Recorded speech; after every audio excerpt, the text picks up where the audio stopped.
what I wanted to talk about was refugees. I mean, this is a big topic as of now. I think everyone understands that, right?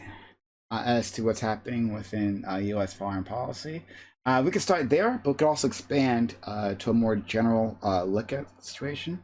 So, the specific question is, what does the U.S. or any nation that invades another owe to the refugees it creates? Right?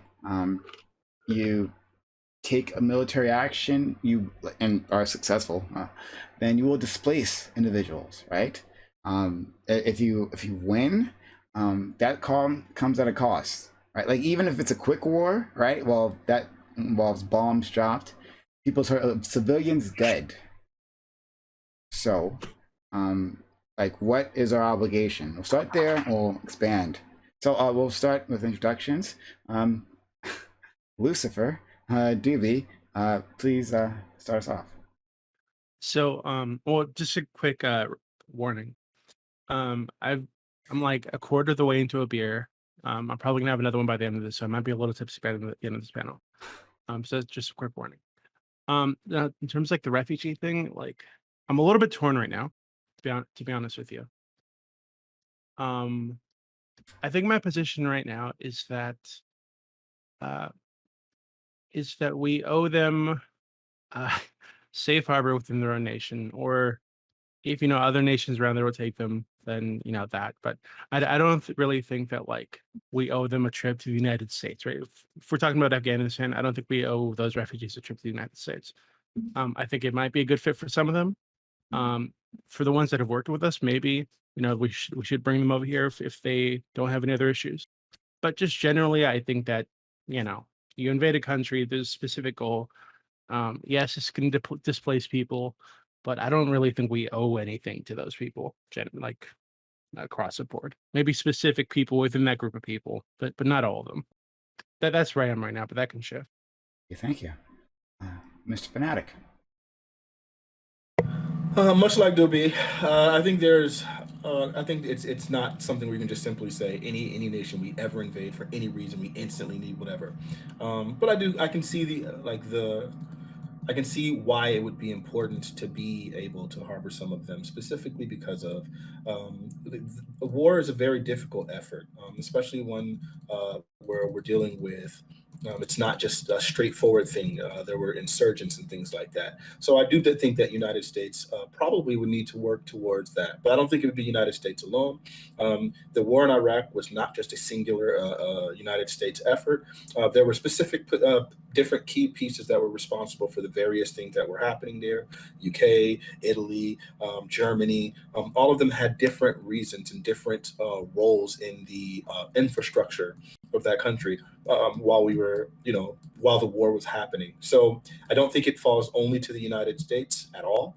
And I think it's something that we will obviously have to work on, but I just don't think that it's ever going to be a solely United States thing. I think it's going to be a joint effort. Mm. Thank you, thank you, thank you. Let's go with Sprouticus. So we don't owe the people of Afghanistan anything. We don't owe them anything whatsoever. Now, to be a good country, right? To be a good country, to be to keep up with our morals, right? So we should offer the people that helped us, that decided to say, hey, I'm gonna risk my life to help you, to help save your lives, i.e., our translators, i.e., the Afghan army that decided to help us out in battles and stuff like that against the Taliban. We should offer them a trip over to the United States. We should offer them refuge in the United States, but we certainly don't owe it to them.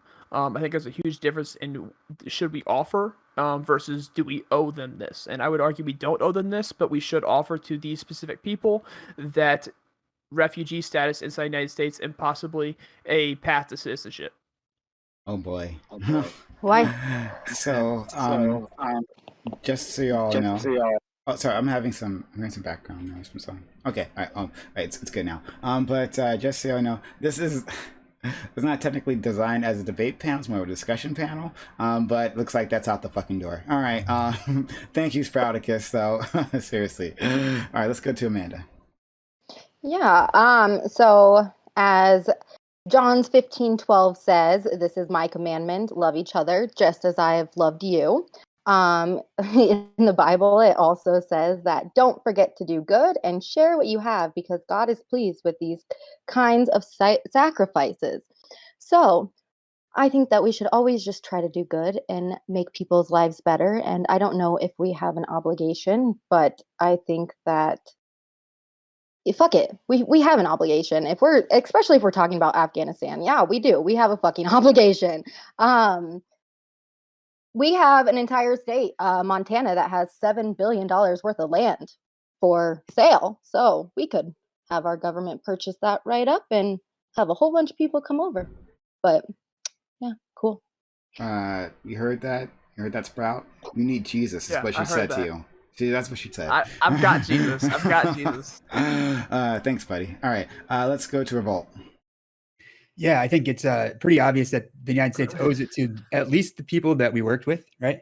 The translators and the informants. Obviously, we owe them at least protection and security, and I would say citizenship almost immediately. I think that we owe it to everybody else in the country to have left them with the amount of standard of living that they had when we started. I would like to see as many people as want to come to the United States come to the United States. I think immigration overall is pretty positive if done in a controlled way, and this is obviously as controlled as it can be. The big issue in my mind is the fact that there's still not consistent 24 hours a day electricity in most of the cities in Afghanistan, and that's just an atrocity in my opinion. We've got the same situation going on in Iraq too. People don't have drinking water, and it's been how many years? And so if we're not going to fix their country and leave it as good as we found it, then we owe it to them to give them a reasonably safe and reasonably potential for a good life. All right. I didn't design this fan to be as split as it was going to be, but it's split. All right, let's just jump into it then. I've got some questions. When do we owe people anything, I guess? We owe the American citizens. We owe the American citizens first. We need to make sure that our country is good. And so I guess once we fix America, then we can talk about owing other nations anything. Right? We don't owe Afghanistan anything at this moment in time. So housing for all Americans, right? Wait, please don't take this conversation in that direction. Instead, let's keep it focused. Really, let me ask you a few questions, Spartacus, really quickly. Okay. Do you think that the people who literally work with us, do we owe them anything? The people who risked their lives in order to aid us in this war versus the Taliban, do we owe them anything? We don't owe them anything. No, we don't owe them anything. I'm not talking about generic citizens, specifically the people who worked with us, who we promised that we would that we would aid them afterwards. You're saying we don't owe them to keep our promises that we told them we would aid them afterwards? I mean, we did aid them afterwards. We did give them the weapons. We did give them the materials. We did give them the information. We did give them all this stuff. Do you think we gave weapons to translators? We definitely. I'm sorry? You think we gave weapons to translators? No, we gave weapons to the Afghanistan army, which didn't stand against the Taliban. You understand that in some of these operations are covert and such that we wouldn't be not everyone is directly tied to the Afghanistan army or the intelligence there, right? You understand that there were independent actors, citizens who volunteered to work with the United States government. To those individuals, we didn't give weapons. Some of them were working with the expectation and the promise that they would be able to come to the United States. They were literally working towards a citizenship through certain programs. Do you think that we don't owe those people anything? We might have a contractual obligation if they have a contract with us. And like I said, to be a good nation, I think that we should offer the translators, the people of the Afghan army, these people that have risked their lives to save ours. I think we, as to be a good nation, to follow our morals, that we should give them an invitation to the United States as underneath the refugee status with the path to citizenship. Okay, good. So then we do owe some people some things. Okay, so you're saying that so it would just be for the people that we have a specific contract where they started working with the United States with the understanding that they'd eventually have citizenship. But if they were just a translator, or let's say they were an informant, and that wasn't in their contract, the contract was if they got paid, but not that they would eventually have priority to get the United States or maybe a path to citizenship. Those people, you think we don't have an obligation to? I think, like I said, if we have a contractual obligation, then yes, we have a contractual obligation. But the way this was worded, we're not talking about contractual obligations. We're talking about owing people of a certain nation that we invaded. I don't think we owe the people of Afghanistan anything. I think this would be a good nation, like I said, that we should offer people who translated for us, people who risked their lives in order to save ours. I think we should give them a path to citizenship and refugee status to come over to the United States. I think that's what we should do. But do I think that unless there's a contractual obligation that we owe them that? No, not necessarily. What about people that taught, like teachers that were working in schools that worked with girls and women that like educating them, and they're going to be punished for that now, or other type jobs that they had taken that are against Taliban rule that they are facing persecution now.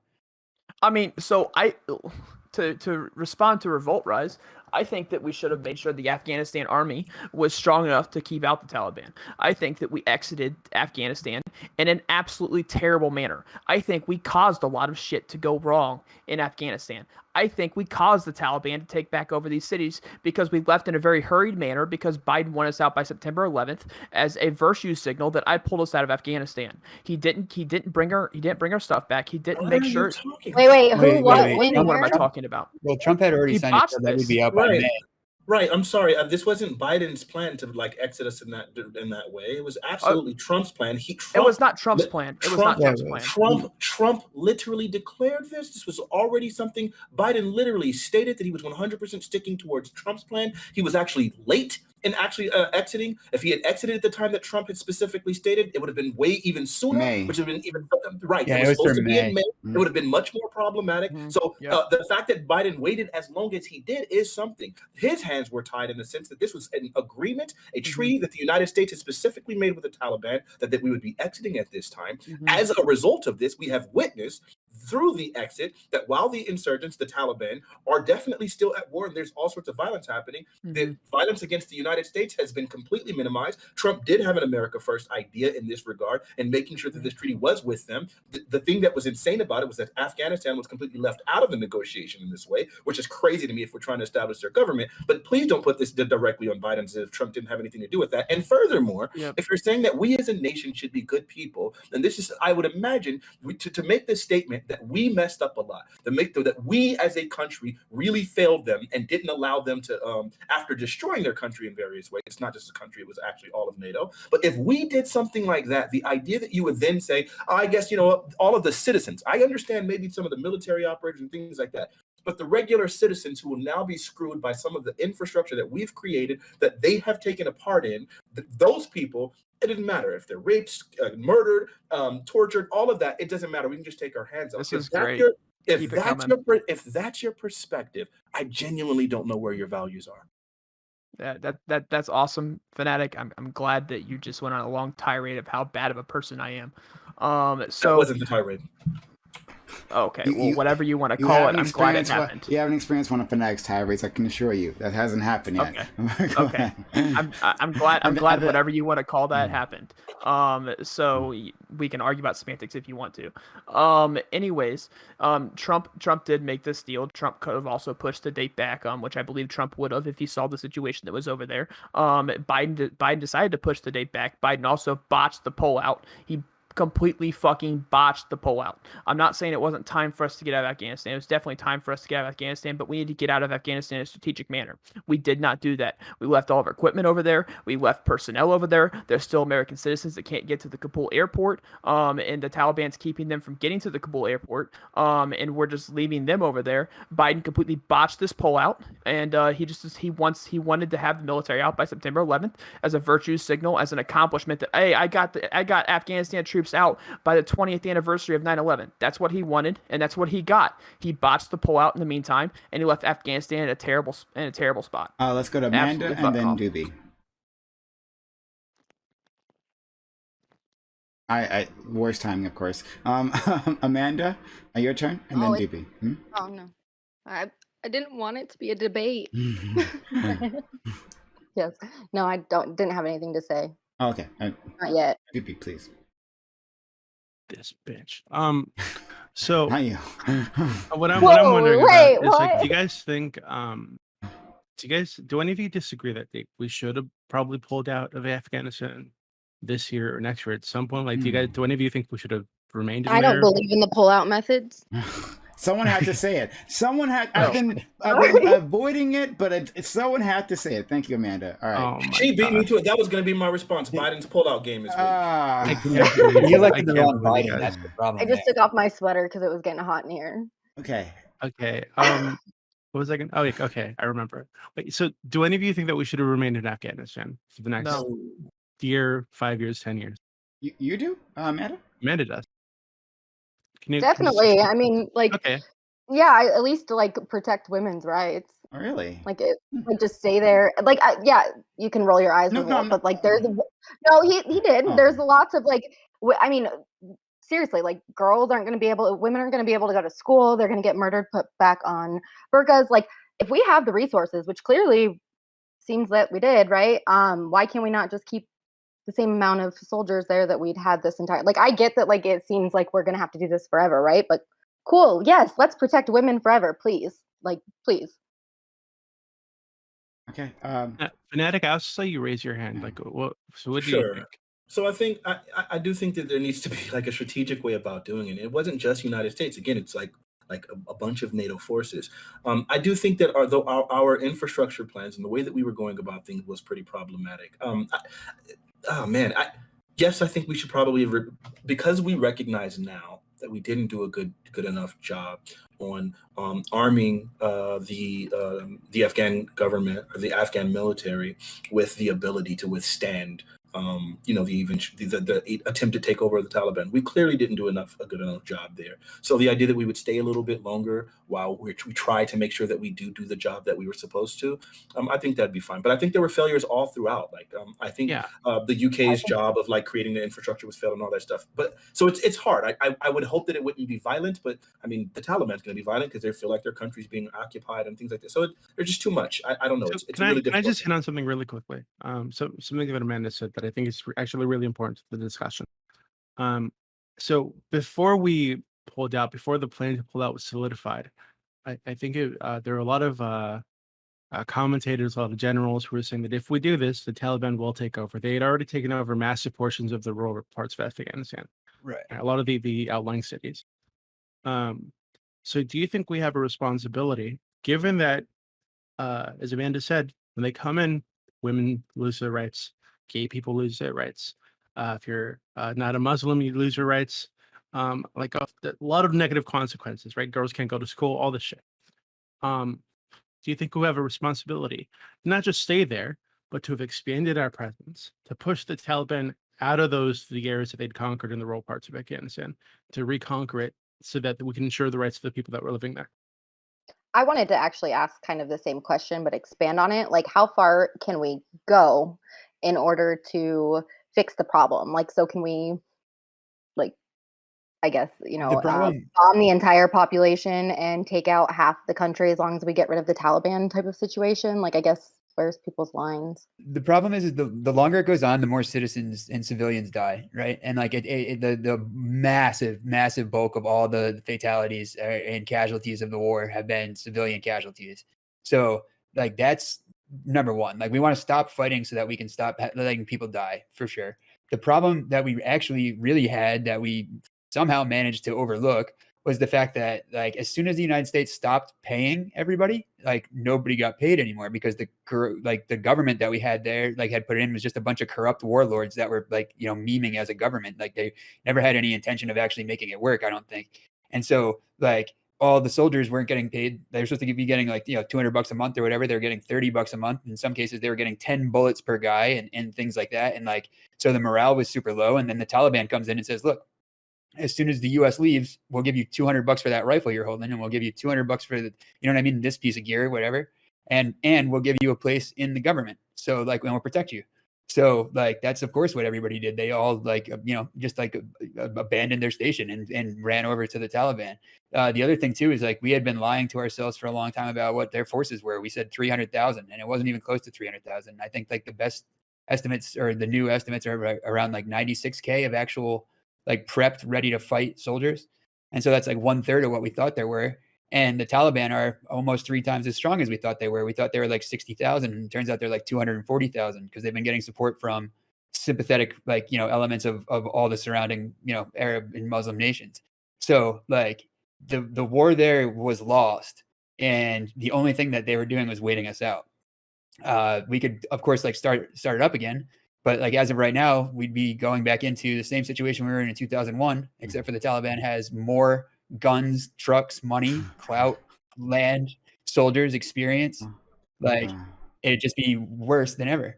So this is where I think the refugee situation comes in. Like I think like probably the right thing to do would have been to start getting those women out of those villages and offering them a place to go. So, okay, I think that's really interesting, and we'll go to Amanda next. I think it's really interesting what you said. First of all, yes, talking about like going back in right now, we've just given a kind donation of guns and military equipment to the Taliban. Wow, amazing. Irony of ironies, we went in because of 9/11 and we left them with an Air Force. We left them with an Air Force. Yeah, I mean, like We left them with 200 aircraft. Yeah.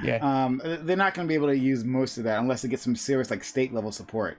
They've already been crashing them into the ground, so they're trying to fly them. Yeah. So like, but we gave them this donation.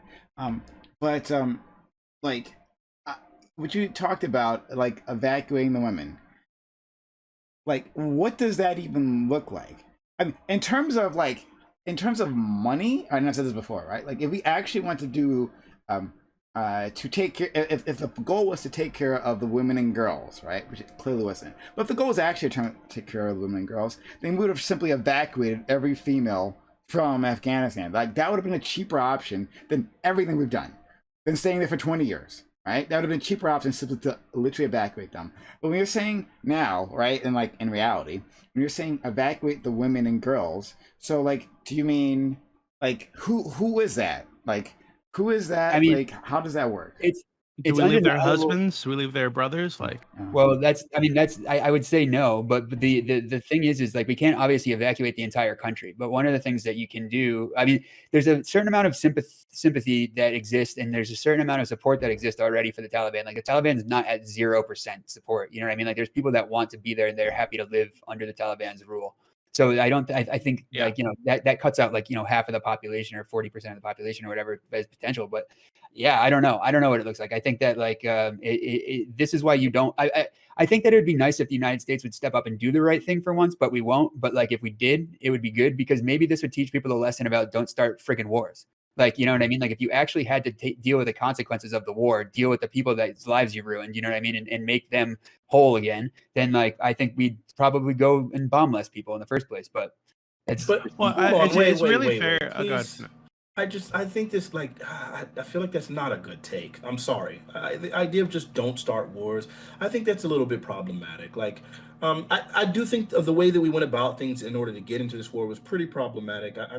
If I recall correctly, there was a 9/11, and when at that point, Al Qaeda had been blamed for it. The Afghanistan government at this point had literally been telling the United States, hey, give us more evidence. We'll give bin Laden to a neutral third party that's not like directly going to fall under the influence of the United States, like, and then that he can be dealt with that way. Because I think it would have looked optically pretty bad for them as a country to just go ahead and say, hey, we don't have sufficient evidence to say 100% he did it, but we're going to go ahead and just take your word for it and hand him over, and whatever becomes of him becomes of him. I think that would have been optically pretty bad for them, and they made a decision that we're not going to do that. The United States responds by invading. Like, and our initial goal there was to get Osama bin Laden. That was our initial goal.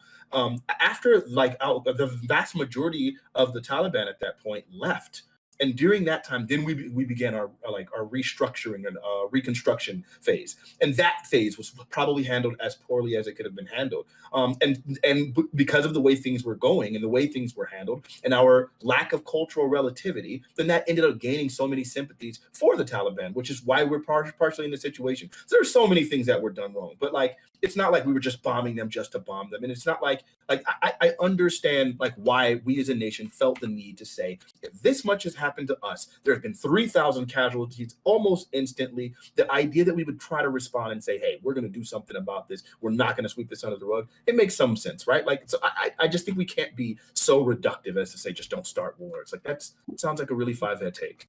Well, I've I got mean, a hot. we I've we got. know Sorry, now that it's he my wasn't even in turn. the I'm gonna country. talk. I Go ahead. guess I have kind of a hot take that like I want you to actually think about like more in depth when I say it. So like, why are we acting like removing women as opposed to removing the men is so much easier? And what I mean by that is multifaceted, I guess. So like, why haven't we fixed the issue again, which was my original question? Where do we draw the line? And when we take out, the Taliban, so we can actually fix it, or is that even our goal? If it wasn't, why'd we stay there for so fucking long? And then like, why can't we incentivize removing the men and let the women stay in their own country? Like, Oh, I I see what don't you're saying. So here's like, the issue. yeah. Here's the issue, Amanda. So the Taliban is it's an ideology, and it's really really hard, if not impossible, to defeat an ideology. It's easier Yeah, to defeat. with money, It's easy. I don't know. It's much easier to defeat a armed force. Like, so say we were going against Japan, it's much easier to defeat a country than it is to defeat an ideology, because So isn't the issue then will power? just grow. I'm sorry. So like, isn't the issue then like power? And like, I get what you're saying, like with ideology and stuff, but like, I feel like anyone, like, I'm just thinking back to my own like circumstances here. Like, I've settled a lawsuit under an NDA for money. So like, I feel like a lot of people change their ideology based on things that are incentivized and So whatnot. are you saying we should incentivize not being the Taliban? Well, Like, I'm saying that's, like, couldn't we have just paid off the Taliban with all the money we sat there with and like just if we pay off the Taliban, you being know what's going to pieces of happen? They're shit? going to take the money and tell us to fuck ourselves. Hmm. That's what's going to happen if we pay off the Taliban. Like, the Well, Taliban's going to take our money, and then after they get our money, they be but like, oh I guess yeah, that's by my the question way, is, what do screw they you. want? Like, what's I guess They the whole want power thing, right? Like, well, so like how? well, not just power. I think they want like a country governed by Islamic law, right? Yeah. They're religious fundamentalists, and I think the only way that you get through that would be to I don't know what the right word is. Probably, I guess the word is colonize. You colonize a country long term, very long term. Occupy it with a large military force.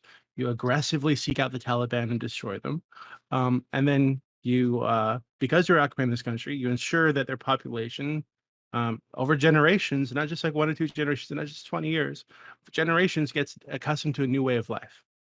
Right? That's what I think it would take to break something like that. And that's That like makes a sense. fucking 100-year project. Yeah, I was sincerely asking, by the way. Fair enough. No, you're good. No, I but what just I'm wondering is if any of you would have disagreed with that, Hmm. given that the outcome would have probably been better for the people living there, the women living there, the Christians living there, atheists living there, gay people living there, all these people. I think at the end of the day, even if a lot of them died in the short term, right, a lot of civilian casualties, long term, you would have had a country maybe that wasn't governed by fundamentalists that were operating the country under Sharia. I feel like that was kind of my question, right? Like, what's the line that we're drawing in regards to how much violence we're willing to put out in order to get the goal of, I guess, colonization? I don't know. And I don't have an answer for that. Yeah, I think people trying to colonize Afghanistan has been a problem for a really long time. Like, I mean, the country doesn't even make any sense to exist in the form that it's currently in. Like, it's just like a British administrative district, basically. Like, it wasn't naturally there. Like, it wasn't a country before the British left it as one, and like we keep using those same borders.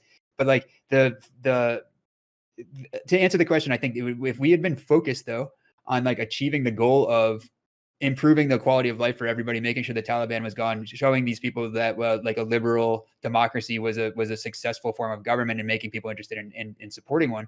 Like, instead of going into Iraq, I think that we probably would have had much better, like we would have had a better outcome. Sure. Wait, hold on though. But like, I feel like that's a little bit reductive, only because like literally our actual goal for starting the war wasn't just like some sort of ideological war with Iraq. Our goal was to get Osama bin Laden. That was the purpose that we were there. Right. So if that's our goal, and like we're accomplishing that, like once Osama bin Laden left Iraq and then went to and then went to Pakistan. At that point, then we ended up shifting there. But now we realize, like, we've left a lot of destruction in our wake. So as a country, I think the right thing to do at that point is to say, and it wasn't just us. Again, we had different countries that were responsible for different portions of like infrastructure. And as a country, I think it makes all the sense in the world at that point to then go ahead and say, well, what we're going to do now is we're going to, we'll change our efforts from catching Osama bin Laden to infrastructure. But then, of course, I think reasonably, I think the Taliban at that point looks at this as like, wait a minute, this is just a colonization. This isn't. This had nothing to do with Osama bin Laden anymore. You're just trying to convert our people into like Americans, basically. Right, and or into Westerns, right? Because it wasn't in the United States. Can I can add one understand question? ideologically why someone would be opposed to that. I think it's a fair thing if they believe their way of life is correct. It's a fair thing. In America, the United States, NATO in general, is going to constantly be shifting our efforts depending on the situation. When the UK originally went into, I think the name of the province was like Helmut or something like that, Helmut or whatever. When they were there, their entire goal was to create better infrastructure. That was it. They had to shift to a war once to conflict once the Taliban started going there. The United States came up in the South and like supported them for a while, but their goals shifted in response to Taliban response, right? And some of those things caused detraction. So then it became a lot more complicated to work with the people there in order to create infrastructure. There was a constant shifting narrative. There were so many subplots and subwars within this thing. It wasn't just as simple as that. Like we needed to go to Iraq and Pakistan in order to get Osama bin Laden. Like some of these things were necessary. This was all part of the original goal. I feel like we're being so dismissive. So I've we got a got. question. So we got. Go ahead, ask your question. I was just gonna ask, what's the cost of women's freedom, like, or any freedom? I guess, like, what's a dollar amount? I agree with what Fanatic just said, though. Like, I mean, like, if we were going to make it, what I said before, I still stand by. If our goal was to go in there and to create freedom, it wasn't. It's very clearly wasn't, and it wasn't until it was. Many years afterwards. I think that was the case, right? Well, here's the thing. So can I ask you a question? Before, let's Sprout respond, and then we'll do that. So here's the thing, right? So we got Osama bin Laden. After we got Osama bin Laden, we should have retreated a lot of our troops. The UN should have taken over these crimes against humanity that were happening in Afghanistan because of the Taliban. The UN should have done this, not the United States. We shouldn't be the world's police officer. That should be something they did. left to the world community. Okay, but the UN is so the UN is useless to the situation. Like, so the UN needs to figure their shit out. So the UN should have taken over control. The Americans still had control of Afghanistan. The UN didn't have control of Afghanistan. NATO did. It wasn't just Americans. It was NATO. I realized it was. I realized it wasn't just Americans, but Americans were the one that were in control, right? But the Americans were the ones that were telling other various people. There were various people. The UK had their own efforts. Germany had their own efforts. Like I said, that original. They had their own efforts, right? They had their own efforts, not just but their own America efforts. was The original place.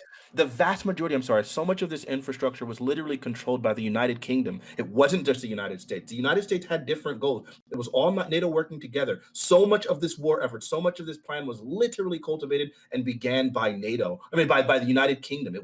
This wasn't the United States operation. We understand it as a United States operation because we are united. We are Americans. So as a result of that, we've always looked at the narrative from our specific perspective. You can look at so many different documentaries, like from the UK, where they talk about it from a United Kingdom perspective. It's an entirely different thing. It's not like we were calling all the shots. We were the ones choosing it. That's not the way things worked. It's not the way things work. It's not the way things are working now.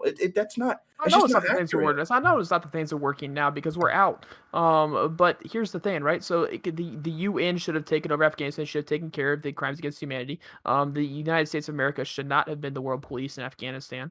The UN should have taken care of that. And even with our NATO allies, Americans were still the ones calling the shots. You can say they weren't. Americans were still the one calling the shots. Even when you talk about the military operations that happen with different countries, the United States still had the command of those joint forces. So I mean, the United States was the one there that was calling the shots. And the UN should have taken care of it after we got bin Laden. We should have transferred the problem over to the to the United Nations. Of course, that would mean some Americans would still remain in Afghanistan, but that would also involve other countries bringing their people to Afghanistan as a part of a UN effort to try and make sure Afghanistan doesn't fall to the Taliban again. This didn't happen, and I'm not quite sure why this didn't happen, but I think that would have been the right maneuver going forward after we got Osama bin Laden. Okay. Doobie, you wanted to ask those questions. Yeah, sorry, I was having a drink. Question I wanted to ask was fuck. No, I remember. Okay.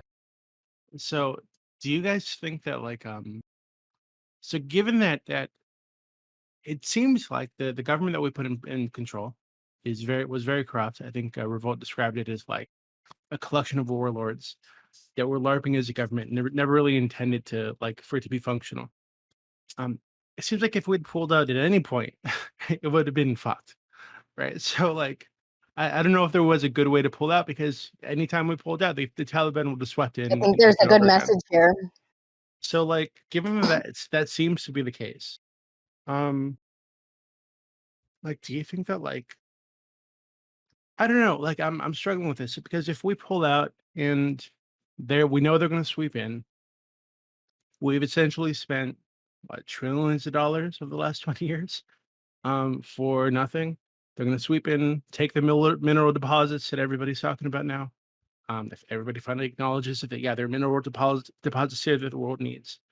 They're going to oppress everybody, all these bad things that we, liberals don't like. So if we like, and it seems like the US's goal, my read of it, wasn't to, beat the Taliban. It was to ensure that the country didn't become a place that was a hub for global terrorism. Right? And it seems like that's what the country's turning into right now. So it seems like it might have been a bad idea to pull out ever, unless we do the long-term project to totally change the culture in this country towards something that would be like resistant to fucking Sharia and fundamentalism and terrorism. This reminds me of a conversation that on an open panel, Doopy, that I was part of in regards to you claiming that we should have power over other countries. I'm probably wording it completely wrong, but in regards to that, and I've thought a lot about that since this all of this has happened, because I feel like a lot of people aren't realizing that a lot of their arguments are based into colonizing an entire country.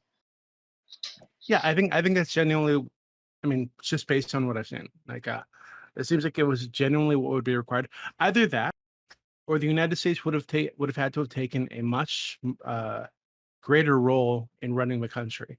We couldn't have just passed it off to these warlords. We needed to be in control of running the country and ensuring that everybody was getting paid, ensuring that the institutions were working correctly, all these things. But we wanted a hands-off approach. We wanted to stick a few soldiers there and make sure that the Taliban didn't come sweeping in until we were like, ready to pull out, I guess. The other thing too is if we were smart about it, we would have realized that like what a strategic value or like how valuable it is strategically to China, and like worked with them to transition the control of the country over to them, since like they're the ones that are going to be getting the net benefit out of it with the Belt and Road Initiative. Like let them deal with the mess. You know what I mean? So we should help China out. Like I 100% disagree with that. I don't think we should be helping China out by just allowing China to take over Afghanistan and helping Thank you, China out that Spartacus. manner. Why? That is a ridiculous. They already are, and they've done it like to the advantage of like a whole bunch of American lives and dollars in the meantime, and like they're just gonna go in there and do it anyway. Are you a CCP sympathizer? No, but like I mean, it's better than the options are. Like the CCP doesn't have like international terrorist organizations growing inside of it, does it?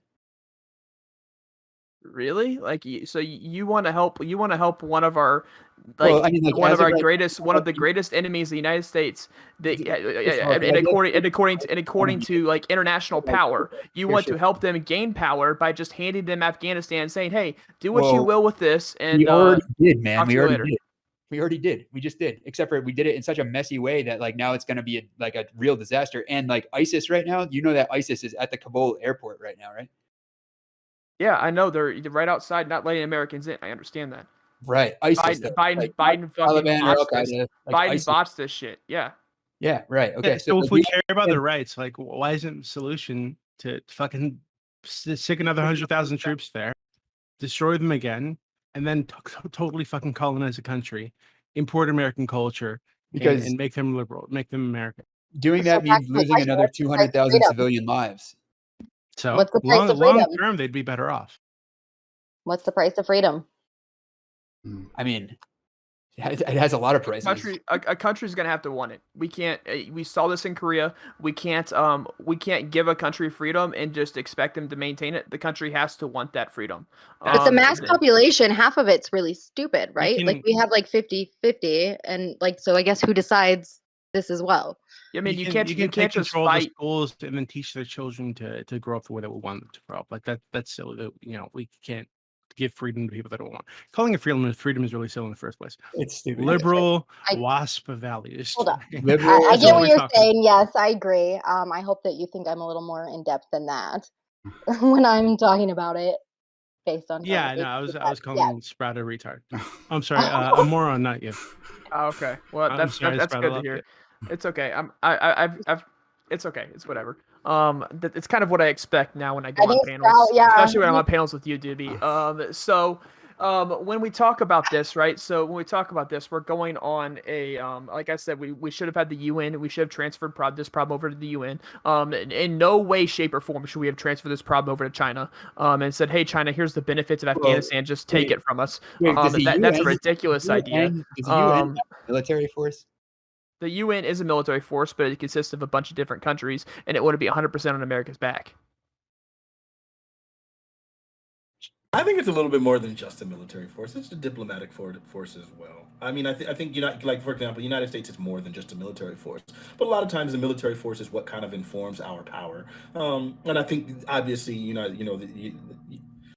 the United States, we have such a big influence because our military is so insane. But like, I don't know, I feel like it's almost reductive to refer to it as just a military force, right? Isn't it a little bit more than that?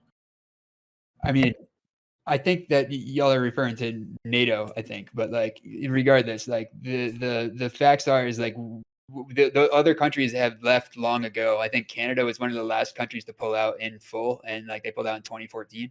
So it's like, who were we going to transfer it to? Like nobody's interested in going back there.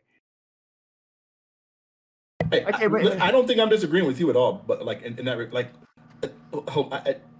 give it to China, as Sproutacus said, it's got to be literally the worst idea of all time. Like, but this is like, I mean, like the inevitability exists, right?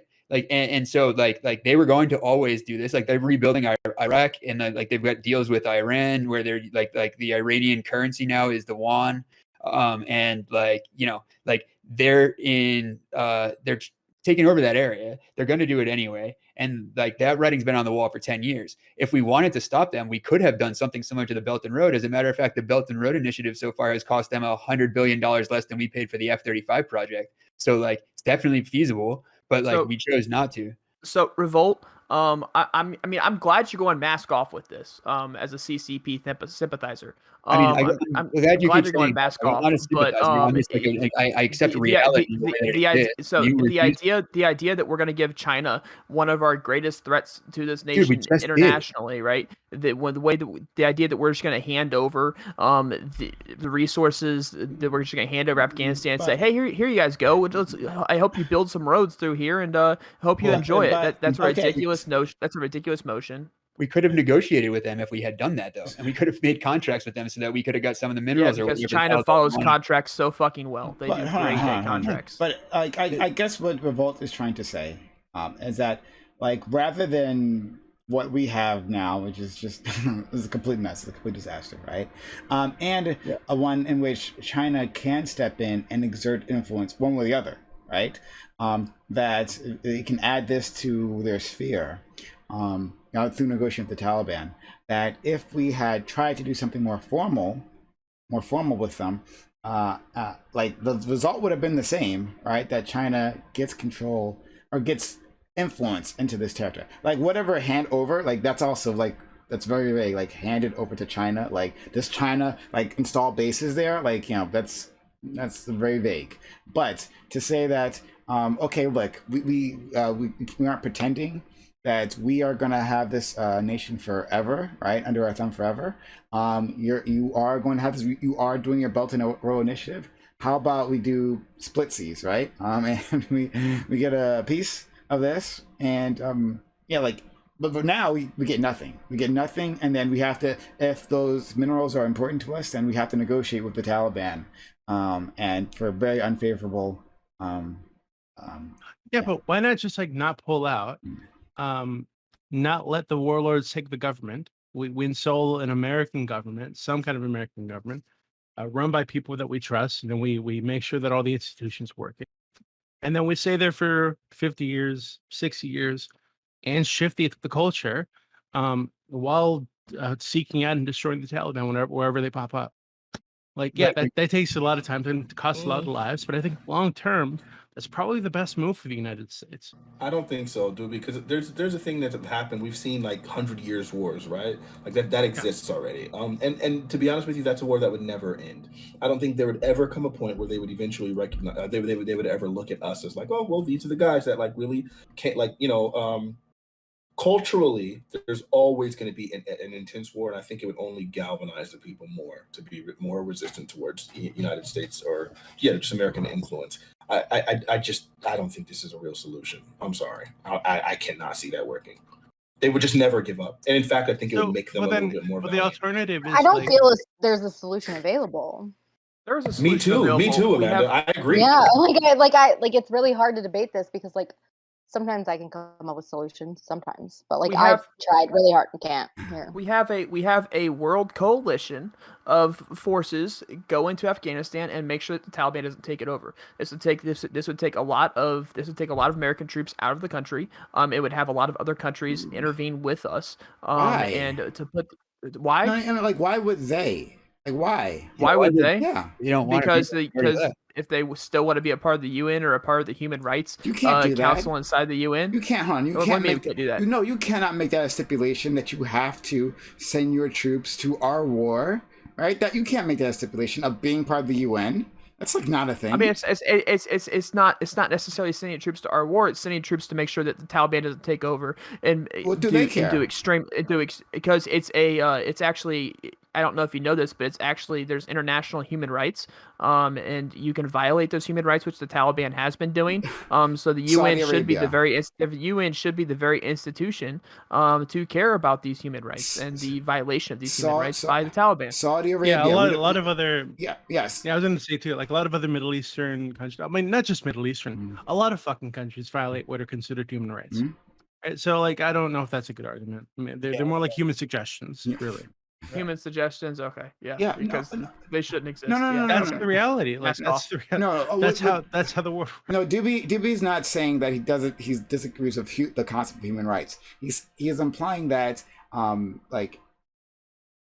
there is no like world recognition of these things, right? And like the world doesn't actually.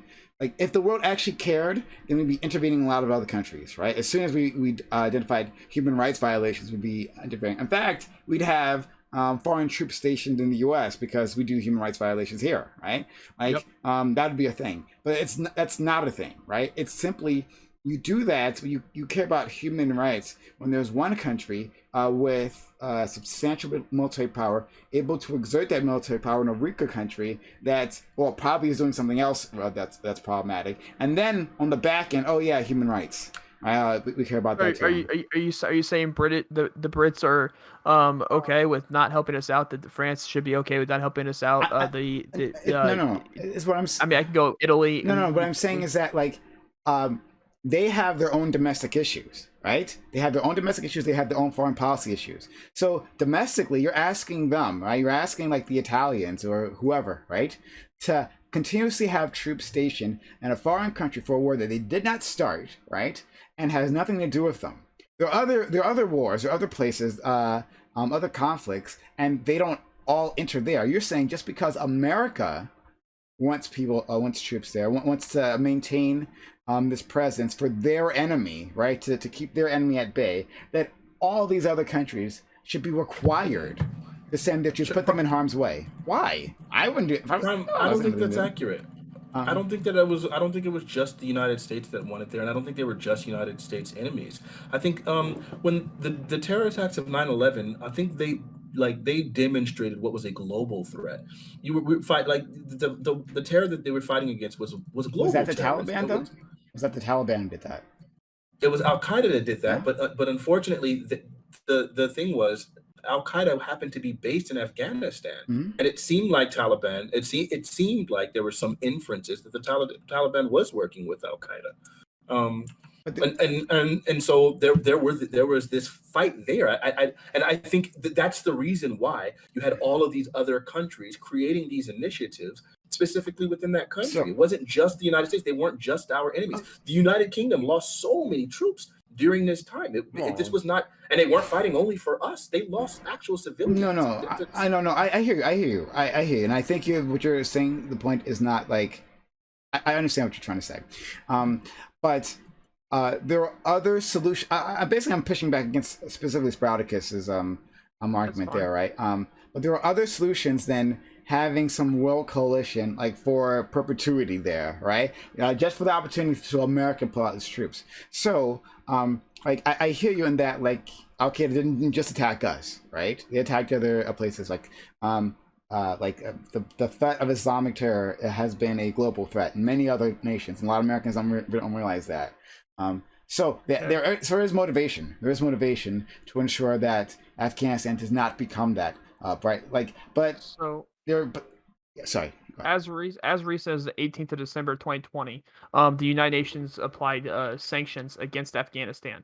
In the sanction resolution, which is Sanction Resolution 2557, it says reaffirming its strong commitment to the sovereignty, independence, territorial integrity, and national unity of Afghanistan, reaffirming its support for a peaceful and stable, prosperous Afghanistan. So if the United Nations is actually going to follow up with their word and what they follow sanctions with, and what they're going to file sanctions with using their own words and saying that it's reaffirming its support for a peaceful, stable, and prosperous Afghanistan, then it should be ready to send troops to reaffirm its support for a peaceful, stable, and prosperous Afghanistan, to where the United States can pull back a little bit. We'd still have troops there because we're still part of the UN, but it should be able to. They should have the commitment to send troops to ensure that it does remain a peaceful, stable, and prosperous Afghanistan.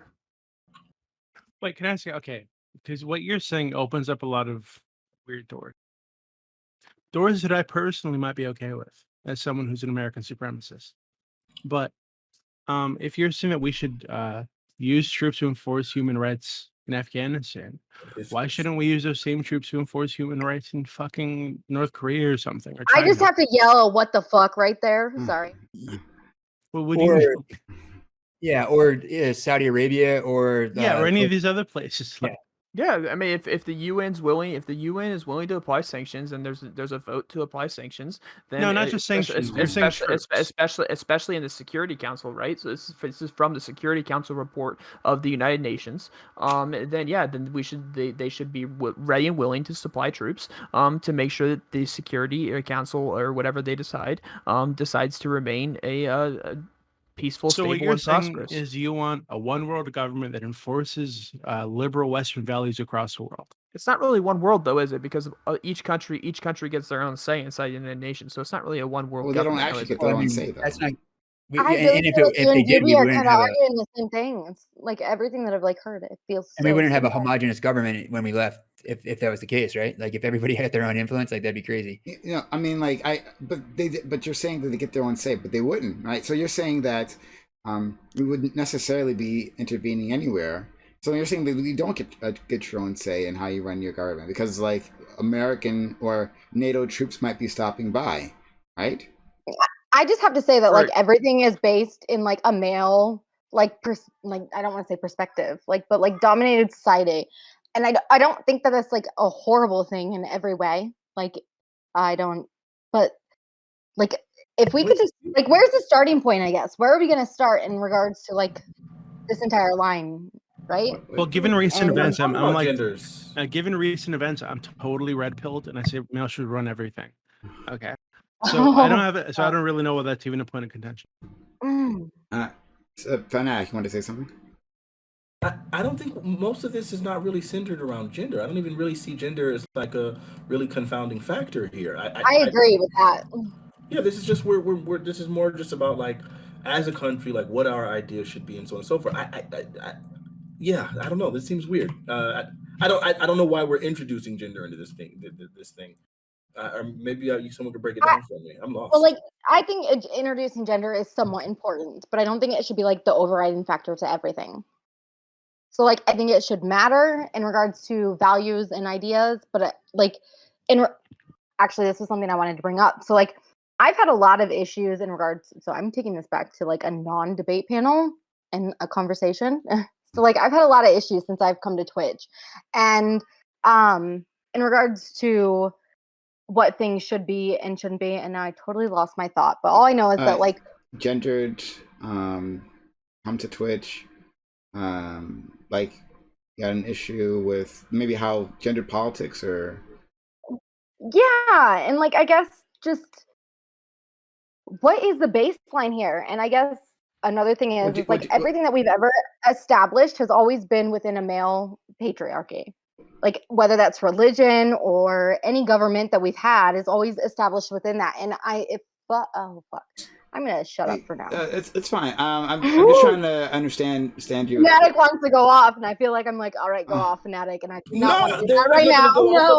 No, there's nothing to go off about. Like it does feel a little bit like about almost like I don't know what about it is, because it's not. It's a this or that moment where it's just like, hey, we're talking about this issue, and it's like, okay, but let's just talk about women here. And here's the deal. I understand like that there are atrocities happening in that country with regards to just women's rights and things.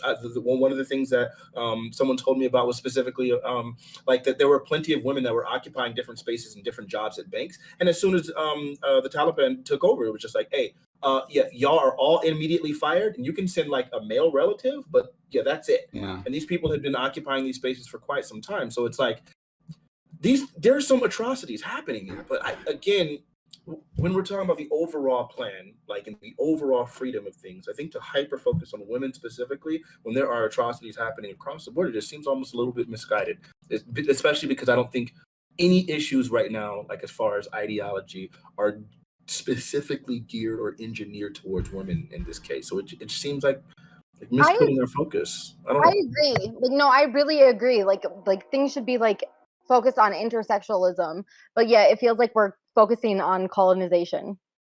And that I agree with that. Okay. I feel really fucked up about it. Like that's why I wanted to bring it back to like conversation, because it's like I guess I don't really understand, and like I feel like everything that I've learned on Twitch or Twitter or like in my lefty spaces is like contradictory of what everyone in lefty spaces says when it comes to like Afghanistan or other issues that are like huge, and it really confuses me. Because I think the reality you're like pointing out is that if we're in favor of women's rights and in favor of women having the right to get fucking education, something as basic as an education, we should want to colonize Afghanistan, like totally, and to shift their culture. But then you run into this other roadblock with lefties is, oh God, well that's their culture. You can't genocide their culture. How dare you impose your culture upon these people? So these are like contradictory, like contradictory. I get so confused because sometimes I agree with you and Fanatic and Spartacus and Revolt, and it's really fucking confusing. And I feel like the there's reality never any like there's never any base work here. So like I feel like the base work here should always be harm reduction. So if we took that approach, if we took harm reduction in regards to like the overall approach from, I don't want to go back into time like 20 years ago or even in like 1970s. Like let's not forget that we've had like a really long history in regards to like Afghanistan, right? It's not just 20 years. But like, so if we start today, I guess how do we move forward? Yeah, so I'm going to say really quickly, I know we're going to say something really quickly. I think the reality that you're hitting on again is that if we don't take every refugee that wants to leave, right, we're damning a lot of people to live in Afghanistan as it was before, when the Taliban controlled it before we got there, which is a very oppressive society for women, for gay people, for atheists, for fucking everybody. Right? So, and oppressive by our standards. Right, not by their standards. By their standards, this is a fucking holy society, and ours is degenerate as fucking disgusting. Right, so you're running to this conflict where we either agree that it's a good idea to impose our values upon other people on the other side of the world, or we accept that that's a bad idea. We shouldn't colonize these people. We need to accept, as hard as it is, that a lot of these people are going to be killed or oppressed because that is what the dominant culture is. I think that it's important to remember, though, that however oppressive the Taliban was, there weren't tens of thousands of civilians dying every 6 months or every year. Like when during the time that they were in control. And the other thing that, like, colonizing the country has to make sense. Like the estimates say there's somewhere around $2 trillion worth of resources that can be, molested from the country, more or less.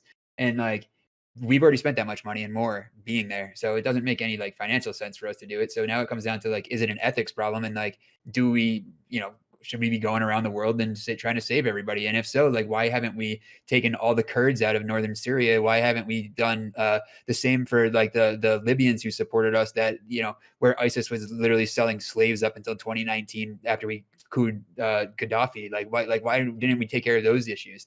And like, I don't know, there's a lot of issues in South American countries that we've caused that are considerably worse, that we've just like neglected. Like, we start to get really crazy if we're going to start doing that. Like, unfortunately, the reality is that we've created these situations, and like we kind of have to just leave them be.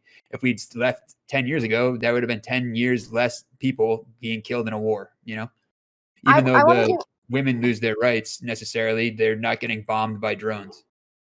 I hate thought experiments, only because Joe has taught me to hate thought experiments, and like I always get fucked in them. But like, if we started on a fresh scape in regards to like women in society and intersectionality, like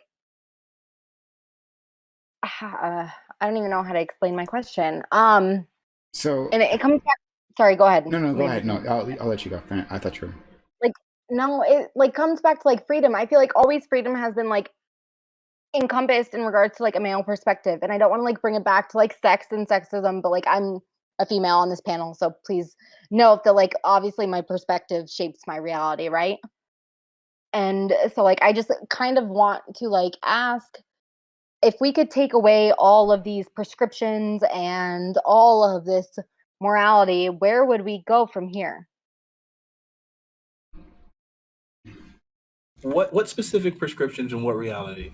Because I feel like freedom, I guess you could say, I guess, is typically comes from a male perspective, but a lot of times that's because males were the dominant people in society at that point in time. But we understand like what freedom means, like just at its root, and so then I guess the concept becomes like, So I guess this might be a dumb question, MrFanatiq, because I really don't understand what freedom means. Like, I really don't. I'm sorry, I don't. So you do so Amanda, I do want to kind of set a baseline for this. Like, you do understand that the Taliban rule is by a Sharia law, and I don't know if you've researched Sharia law at all or anything like that, but they're not going to change the ideology of they're wanting to rule by the Sharia law. That's not going to happen. Like, do you know what Sharia law is? Because if not, maybe we can delve into what Sharia law is. I mean, I have a basic understanding of like most of this, but like I want to take away like kind of against all aspects in regards to like influence and where if we took away all morality from this, like what would our standpoint be? And I don't even know how to take away all morality. Well, I mean, if you take away all morality, okay, go ahead. Go ahead. I'm not trying to be annoying. I'm really genuinely. No, you're not. Curious. You're not at all. I was gonna say, if we took away all morality today, I guess we'd be acting like totally in our own self-interest. And if that's the case, then yeah, I think we'd pull out and block out all the refugees. Fuck them.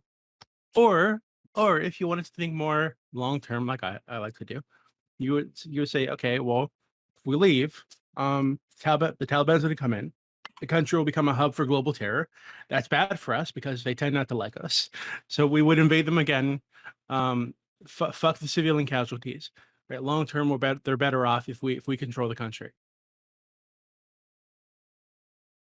Then that gives me like this whole other like dirty mouth, like in regards to like colonization again, and like I feel like it's constant this circle and like Sometimes Like, can we ever I solve think what it? it is you're butting up against the based, beautiful, alt-centrist position, right? Where sometimes colonization and forced cultural change is a good thing, right? Some cultures are bad and they need to be changed, right? That's I guess a gross thing to say for some people, but I think it's true. So yeah, I think you're running up against that, and it's uncomfortable. I think that's the truth.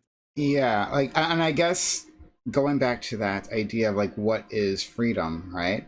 Like, well, there is the freedom that is like imposed that the U.S. is imposing, in which an imposed freedom where women could, you know, proliferate, right, and not proliferate, but flourish, and you know, like attain everything, have achievements of their own, right? But that was an imposed freedom, right? Like done at the end of a rifle. Um, but now there's also the freedom to decide like what religion or what interpretation of religion that you have, right? And one interpretation of religion says that no, women need to get back in the house, back under cover, right? I mean, like, so. But like some women would think that that's freedom. Like they could Yeah, choose to and do some that, women Actually- say right? that. Yeah. Yeah, actually, can I point something out really quickly? Because this is something that, and this is why I love Discord, and I love being able to interact with people from all over the planet. So I think this was like last year or something. I spoke to somebody from, I think it was Saudi Arabia, right? And we were talking about religious freedom, and he thought he was like really stressed out because he was saying, "Hey, I'm a leftist, but you know they don't like my taste on religion, and they're saying that or religious freedom, and they're saying that I'm not a real leftist because of my religious freedom takes, right?" And I was like, "Well, what do you mean leftists believe in religious freedom?" And the way that he explained this to me was he considered most of us I think would consider religious freedom to mean like or freedom of religion Mm. to be that you can practice your religion so long as you're not hurting other people, right? Whatever your religion is, you can express it any way you want so long as you're not hurting anybody. The way that he understood religious freedom from his Saudi Arabian perspective is that if he chose religion, so if he's a Muslim, he can't have Christians bothering him. He can't have atheists trying to convert him to atheism, as he called it. Right? He had the freedom to practice his religion without other people bothering him about it or trying to convert them to their religions. And if other people try to convert them to convert him to their religions, then that was what's the word I'm looking for? That was like an attack on his freedom to practice his religion. Right. And that seemed totally fucking alien to me. I think that'd be totally so he was saying that, oh well, it should be illegal for people to try to convert people to other religions. Which seems like insane to me. But that is the way that he understood, and that's the way that he said that he'd been taught growing up. That's the way that people in his family see it. Religious freedom isn't the freedom to practice your religion, as long as you're going to hurt people. It's freedom from other people trying to change your religions or offending your religion, right? And that's No. fucking crazy. No, it's absolutely insane. Because yes, freedom of religion is going to be like for everyone to be able to practice their idea, practice however they believe or however they see fit. But you still have to compete in the marketplace of ideas. If your religion is so fragile that it can't stand up to the slightest scrutiny or the smallest impositions of another person who has equally competing ideas that wants to share their ideas with you, then yeah, I think that's absolutely absurd. Because now at this point, your religious freedom comes at the restriction of other people, and then that's no longer just about freedom. That's now about restriction, and I don't think that's what freedom should be. I think yeah. That's not his interpretation of freedom. That's just him imposing his desire to have people not have the ability to to test him or attempt to convert him. And that's not freedom. That's just So I'd agree with you, but this is just I was bringing this up to point out that there are like other interpretations of what even what religious freedom might be. So if we say, hey, we're gonna give these people freedom, they might not understand quote unquote freedom the way that we do, right? So I think that getting them to understand it the way that we do again would be a long-term project that would probably require like some kind of colonization of the country and military force here to push the Taliban out to keep them out of the rural areas of the country so that those areas that are vulnerable to their influence aren't living under the Taliban and therefore can start moving away from Sharia and be taught and again, this is uncomfortable to say, but it would require teaching their children to live to live a life by like Western liberal values, right? Not so. This would require uh, a form of indoctrination through like some kind of public education system, long term, to change the culture to something that looks more like ours. And if we're not comfortable with that, then I think the reality is we pulled out. They're refugees. A lot of people are going to be oppressed, and if it is what it is, right? Even if people who don't want to come, right? Maybe they're afraid to leave the United States. They want to stay in Afghanistan because it's their country and their family's there, but they don't like the Taliban. They're going to be oppressed too, and we need to be okay with that.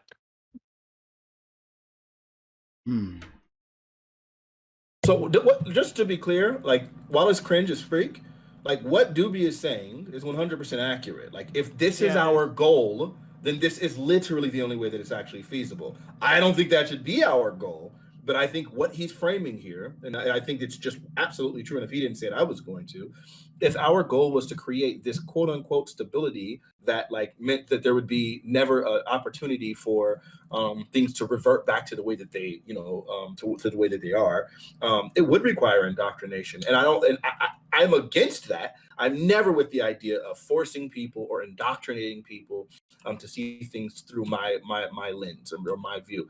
I love my ideas. I think they're always amazing, but I would never ever like push for you have to follow my ideas, and I would never push for, again, indoctrination. But yeah, he's right. Just saying, long-winded way of saying he's 100% right. If that's our goal, that is literally the only way that we were going to achieve it. I genuinely feel like this war was almost lost from the start. Well, that's the only way you can that's the only way you can defeat an ideology, right? The only way you can defeat an ideology is through indoctrination. And we were fighting an ideology. A lot of people think we were fighting an ideology. No. I'm agreeing with that, but I'm saying I don't believe that the only way to defeat an ideology is through indoctrination. I think we can. I was raised incredibly conservative. Conservatism is an ideology, right? I wasn't necessarily a Republican because I didn't even know what Republican and Democrat was, but I was absolutely conservative. That's an ideology. What ended up making me fight against a bunch of the conservatism was having an older sibling, like really push back against a lot of the ideas I had. Having friends that like will push back and challenge you. Well, hold up, is that fair? Because I had some really ridiculous conservative But he's views. talking about on a mass scale, right? Like Sure. So in on a mass scale, I think you still have to introduce people into the culture of ideas and allow it like intermixing and mingling. And I think people, as they encounter other things, that's what will fix it. We can't stamp out racism through indoctrination. It'll never happen. So in fact, should we the give- opposite's happening. So should we take the entire country of Afghanistan, take them on a world tour to show them other ideologies that they could do instead of the one they're on? The only feasible ideology change that we would have in Afghanistan is through indoctrination. It's the only way to feasibly do that. We went over there. We went back over there because of 9/11. And that's why we were back over there. We fixed the 9/11 issue, and then we were trying to figure out how to make Afghanistan stand by itself against this ideology, because a lot of people don't understand that. A lot of people don't understand that we're fighting an ideology overseas. ISIS is an ideology. Al-Qaeda is an ideology. The Taliban is an ideology. These are all ideologies. It's not like they're out there wearing uniforms and it's an organized group. It's an ideology that spreads. It's both. It's both, right? Is it Al-Qaeda is a group, it's an organization, it's a military force, and it also happens to espouse an ideology. But it is all of those things. At a certain point, it is, right? But I mean, you could use that same thing with Antifa, right? Antifa, sometimes you see them as a group, you see them as an organization sometimes. But Antifa is way more decentralized. It tends to be an ideology. But Antifa is way more decentralized than Al-Qaeda. Like, I get the idea that sometimes ideologies, like, again, different organizations can espouse an ideology. Nazism, like when you look at it now, like a lot of these like white nationalist Nazis that exist today, they're not part of like the Nazi Party of Germany, but their ideology is, they espouse some of the same ideologies, right? So I think like, yes, like But I'm just pushing back against the idea, just to make sure we're clear. Al Qaeda is not just an ideology. Now, sure, they might espouse an ideology that might be a large driving force in them. I'm a Christian, but I'm more than an ideology. Now, my Christianity can be a large motivating and driving force that like commands my actions, but that I am more than just an ideology. And I feel like it's really reductive to try to reduce me to just my ideology or just my faith or just my belief. So here, I guess here's where we're talking about, right? So I would agree they're not like just an ideology, but when I say we're fighting ideology, is the idea that we're fighting Al Qaeda. Al Qaeda is an ideology. That's what bans Al Qaeda is the ideology behind it. That's what bands them together. They're more than just an ideology, but what bands them together is that ideology. Agreed. Okay, and the only way to feasibly fix that is through indoctrination or through colonization. So I don't think. Oh, go ahead. Sorry, go ahead. Hold on, before you go, I'll go to you. I'm a little. So I don't know enough about this to make any proclamation. So this is not me trying to give out like false information. I think I just like if someone else knows, then help me out here. But I'm thinking about this thing about ideology and defeating ideology. I'm thinking of post-war Japan, right? They had an ideology there too, talking about like their emperor, right? Like and the emperor was like supposed to be close to God or some shit like that, right? Like or God himself. It's weird, right? Was a God? Yeah, it was a God himself. I'm trying to understand like how did Japan get over that? Now we were there, but like how like was it that did we impose on them like like liberal teachings? Like so was it mass indoctrination then? Is that what we're saying? Yeah, but oh my God, yes. Like so, Japan had an extreme indoctrination propaganda system within their country for sure. There's no denying that. I don't think any informed person would ever push back against this. They had an extreme indoctrination propaganda system within their country, and the second the United States started occupying Japan, we then immediately started using all of the infrastructure of their propaganda and indoctrination system to start shifting all of their views away from all of it. And some people were very well aware, but a lot of people were like, no, this is, whatever. Like the same way how people are with things in the United States. But that's what we did. And that's how we eventually started shifting so much of their perspective. Now, Japan is an extremely traditionalist country. But even with all of their tradition and everything, like that, you can't withstand indoctrination. But there's still like a obvious like two different factions regarding like those who want to be completely traditional and those who want to like fight against it. But yeah, we definitely did that. We definitely indoctrinated so many people. Yeah, actually, can I try to bring up a way we did it? A lot of people don't know this, but we literally killed their god. And what I mean is that one of the stipulations for Japan's surrender was that their emperor would renounce his position as a living god. He would declare himself a human being. Right? That was a major fucking thing in their culture because prior to that they saw their emperor as a living god. Well, when we took over, we said, "Hey, your god's not a god; it's a dude, right?" And now we're running shit. So here's the thing, though, right? So Japan, the idea that Japan is an ideology, Japan wore uniform. Japan was a standing force. They're our country. The idea of comparing Japan to like a group like Al Qaeda, Taliban, ISIS is extremely. They're not. It's definitely not a one-to-one comparison. No, that's not true. You can defeat. It is true. It's not a one-to-one comparison. You could defeat Japan based off of actual like evidence. We went in and we defeated Japan. The ideology wasn't banding all of Japan together. When you're talking about Al Qaeda, when you talk about ISIS, when you talk about the Taliban, it is the ideology that's banding them all together, not the country, right? And so it's a lot different when you're talking about something that's not a country, but it's an ideology that we're fighting, that the people that believe in the ideology are band together by that ideology and fighting us. Now, again, they're putting out propaganda in these countries. They're putting out propaganda in these places to try and increase their ideology. They're even putting out propaganda inside the United States over Twitter. And so they're trying to increase this ideology and get as many members as they can into this ideology to try and keep up their fight. But Japan is not a one-to-one to ISIS, Taliban, nor Al Qaeda. So what about what's Yeah, going on in China with the Uyghurs, where the Chinese government, like allegedly, they claim that what they're doing is they're de-radicalizing these people from this exact ideology that we're talking about. Like, there's literally 34,000 Uyghurs right now fighting with the Taliban in Afghanistan. Like, that's like, according to our CIA.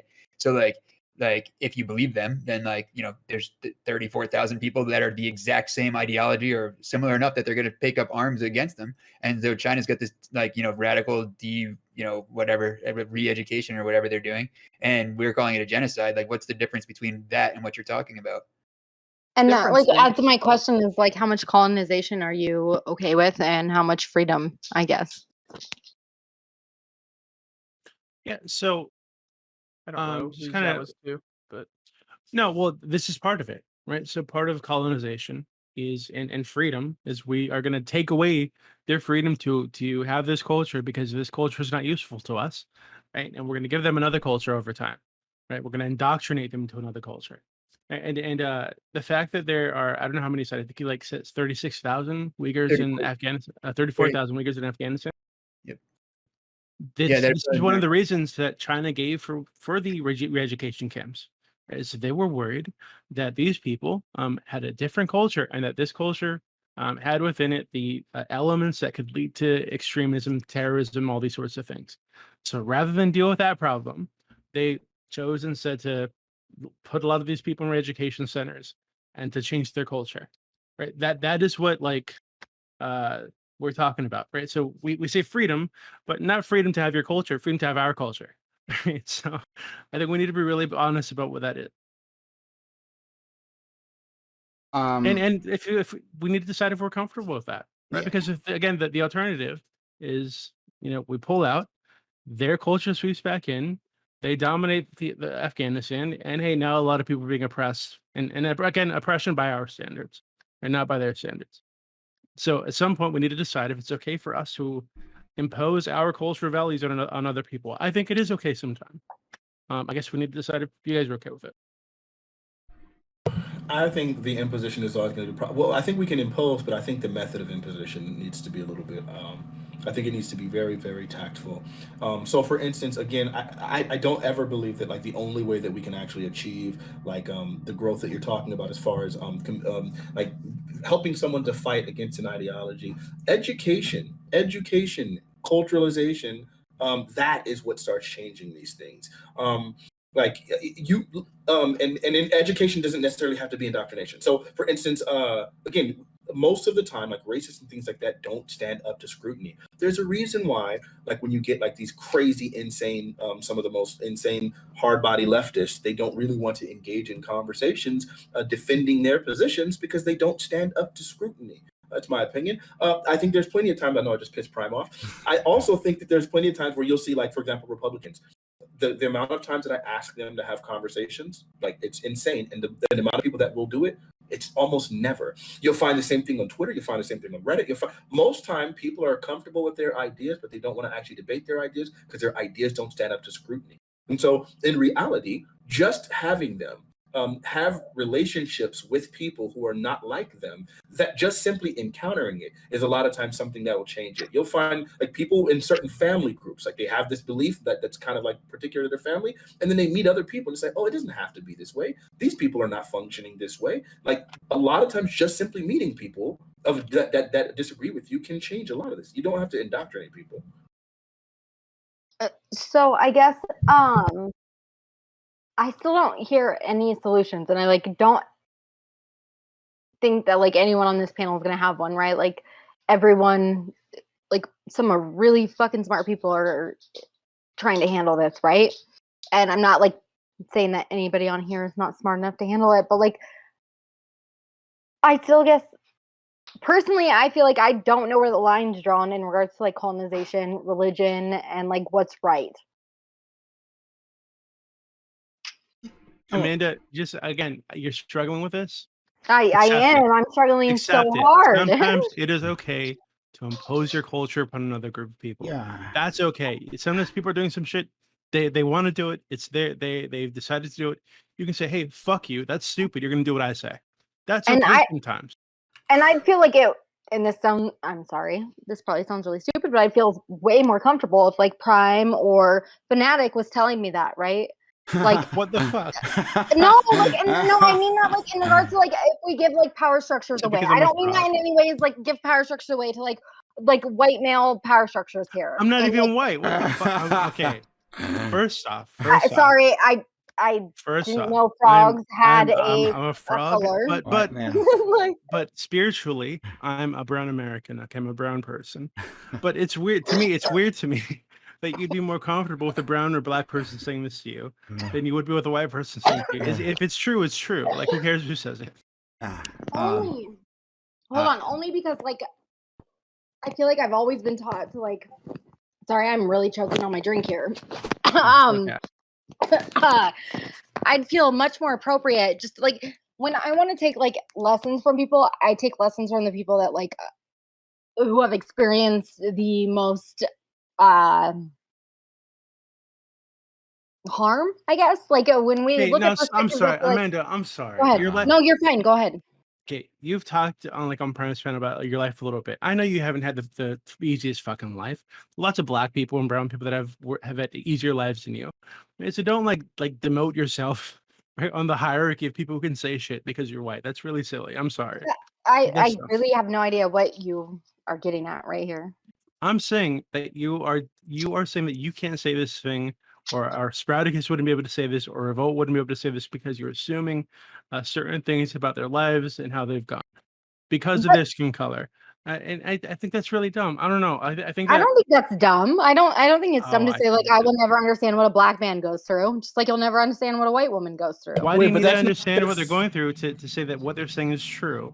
Right. sure. So if I were white, if I were like the fucking white, if a blonde hair, blue eyed dude, right, fucking Swedish as fuck, right? Swedish as Why fuck. would that make? Why would that make the truth that I'm saying right now, which is sometimes it's okay to impose your culture on other people? Why would I make that? Why would that make that less true? I don't know. Hashtag Swedish as Maybe you're fuck, calling okay? out. Like, sorry. maybe this is a learning moment for me, to be quite honest. I don't know. I've been really confused. And I think I've been pretty honest about that. No, it's okay. I just look.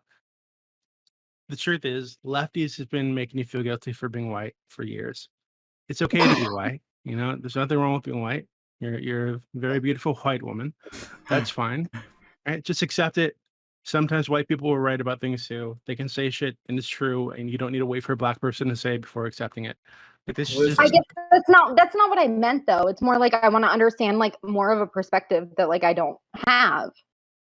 And like I feel like we could take this in regards to like even Afghanistan and the people that live there, right? Like we don't know.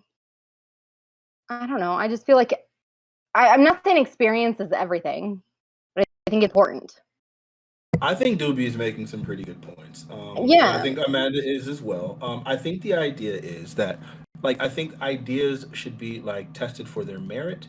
And I don't think you should just immediately accept an idea, obviously, because it came from a black person, nor should you immediately reject an idea because it came from a white person. There are going to be some things that, like, different people are going to be knowledgeable about, probably more so, just because of their own personal experiences and things like that. And that's what I meant. Sorry, that's what I meant. Sure, but again, even though that's true, we really do have to look at the merit of the idea itself, like completely detached from like the race of the person who issued it. Now, with all that being said, there might be times where you can say, I think that this idea might be born of bias because of reasons A, B, and C. Like you can say that, and that can possibly be true. But even if an idea is born of bias, an idea born of bias can still be accurate, right? Well, like bias doesn't immediately make an idea wrong. You have to really, you really got to look at the merit. Not only that, MrFanatiq, I agree. but like I can come up with this idea or this something that I want to base, like I want to say like, okay, this is where I'm going to stand politically, and it's through my experience. And I can also hit you up on Discord and say, hey, MrFanatiq, through your experience, because I don't have the same experience as you as a black person, I've got the experience of a white person. So through your experience, what do you think about this idea? And you could say like, oh, that's awesome. Send it, full send. And then I could send it, right? And it doesn't necessarily mean it's a bad thing because it came from a white person.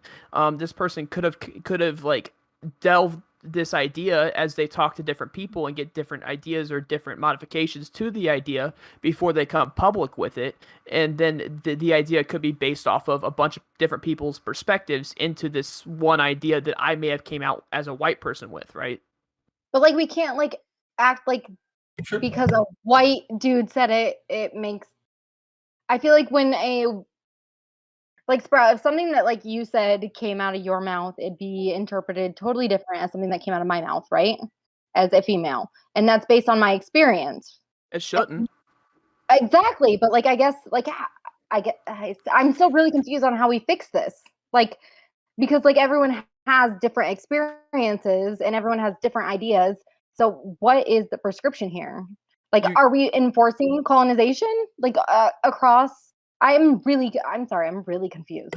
I think, okay, hold on. If I'm going to steal Amanda's point, but I swear it's being delivered really awfully. I'm sorry. I love you, but this is awful. No, you're fine. I know it is. I know it is, and I'm really sorry about that. Like, yeah, it's all good. So what she's basically trying to say is she's saying it sounds a little bit cringe to hear from a white person the idea about possibly endorsing the concept of colonization, just historically given some of the things that have happened at the hands of white people, specifically with regards to colonization.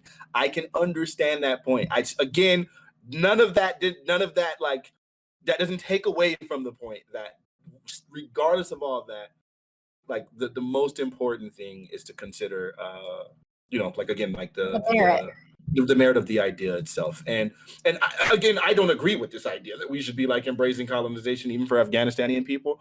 I like, yes, I believe that I'm right. Yes, I believe my freedom makes the most sense. But that's only a position that you can make when you happen to be the one that you wouldn't be making this point. I mean, you're making this point because you assume that your position is valid. You assume your position is right. If it would be extremely cringe to try to make that same position like if not for that, right? Like if it was them making this idea, it'd be like, no, they're wrong on every level. Like, no, we can't embrace that. No, that's wrong. So it just it's I don't know. It's so we're gonna go to Sprout, Doobie, Amanda. Okay. So with this being said, right, Amanda, you're saying that like white people have had issues in the past with colonization. I'm not the white person that had issues in the past with colonization. I am not the white person that put colonization into effect and gave all these policies as to how this colonization should be and how it shouldn't be. And I'm not trying to come after you here, but it seems kind of wrong to be saying like you're white and people before you who had the same skin color as you messed up colonization. So it seems a little cringe to hear this coming from a white person. I don't know that that's necessarily right. Because I'm not my forefathers. Like I'm not the people who did that. I'm my own separate entity, and to classify my ideas based off the color of my skin seems a little bit off-putting. And I get that, but like I just like the impact in regards to like how we interpret everything has to like come into play here. And it's not just like how we interpret things, but like how things are actually done, and they're always from a dominated male society and mostly white society. Not always, and not always female perspective, but like I guess where are we drawing, like where are we starting? Where do we want to start, I guess? Like where do we want to start? Before you say it, thank you for the gift subs, everyone. We have another hype train going on. How about the hype train? We're a level 1 hype train, 52% done, 40% left. We have 3 minutes on the clock. How about that hype train? Sub to the hype train. Gift bits, gift subs, continue subs. Use your Prime Gaming. I can't like shepherd it like I usually do, but please, how about the hype train? Invest in this community and keep this content. If you're enjoying this content, keep it alive. Thank you so much. All right, go ahead, Bibi. Wait, can I say one thing? Sure. I just want to say that like when it comes to like people that are oppressed, I always want to listen to people that are oppressed. So it's not like just with skin color or women, sorry, fuck, don't cancel me. Women, but like no, like it comes to like every like whenever I'm like, so I've written policy before, right? So like when I write policy, I'm always looking at the marginalized community because like I want to understand their perspective. And so it's not that like I'm trying to, I guess I don't know what I'm trying to do. I don't know, I guess. I'm sorry. Go ahead, Bibi. So really quickly, so Prime has guaranteed that you guys will get another rat dog if you guys finish up this Hyperion, just FYI. Secondly, I just want to say, right, there's this idea that like white is somehow tied to like oppressor or colonization. It's really weird to me because I mean, Africans colonized and invaded each other. The indigenous Americans were invading the fuck out of each other and destroying each other and colonizing each other. The Arabs were colonizing Europe all throughout fucking history. The Mongols were colonizing the fuck out of people. Right? So saying this like a somehow specifically white thing is really weird to me. Right? Lots of cultures and ethnicities have colonized and invaded and conquered other people. Let's not pretend that it was just the whites. I get because, that. wait, one second. Please. Oh, go ahead. Because like that is ironically, I think it's a little bit white supremacist, because you're implying with in saying that only white people could go around conquering people. that's just not how history worked out. But that being said, I feel like I need to say this because it's like you think that like colonization is somehow like inherently negative or something.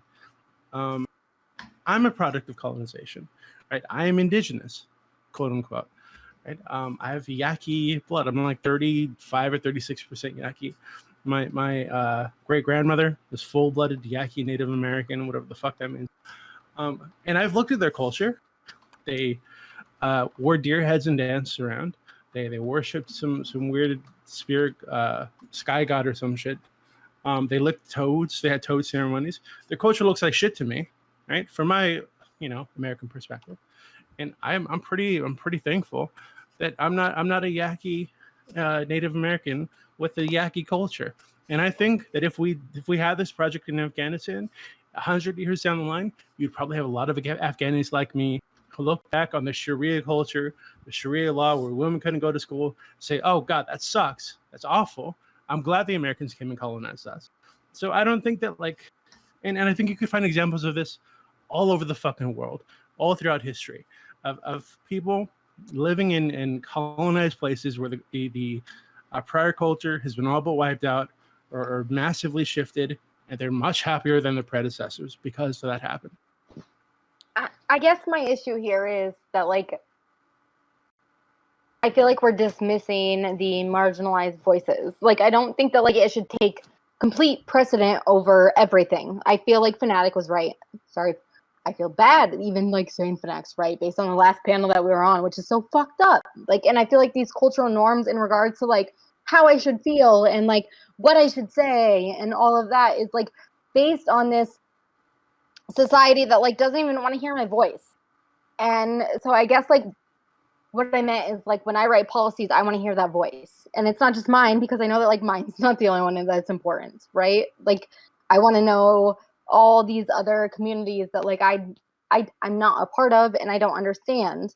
And because like would you want to hear my voice as a white Christian male, white straight Christian male? Would you want to hear? Would you want to hear my voice? I mean, I guess that's the question. Would you want to hear my voice? No, just based it off, now, yeah. So you wouldn't want to hear my voice. That's racist. No, but hold on. I get that. Hold on, no, but that's because I grew up in an evangelical society. Like I grew up, so that's like that's my experience. So it's not because but like Fanatic is a black Christian. Like, why is his voice worth anymore? So like I did not know that. So like from this that he was panel. black. No, that like he's an evangelical Christian. You got a really good. No. Wait, just so we're clear here, by the way, evangelical is never black.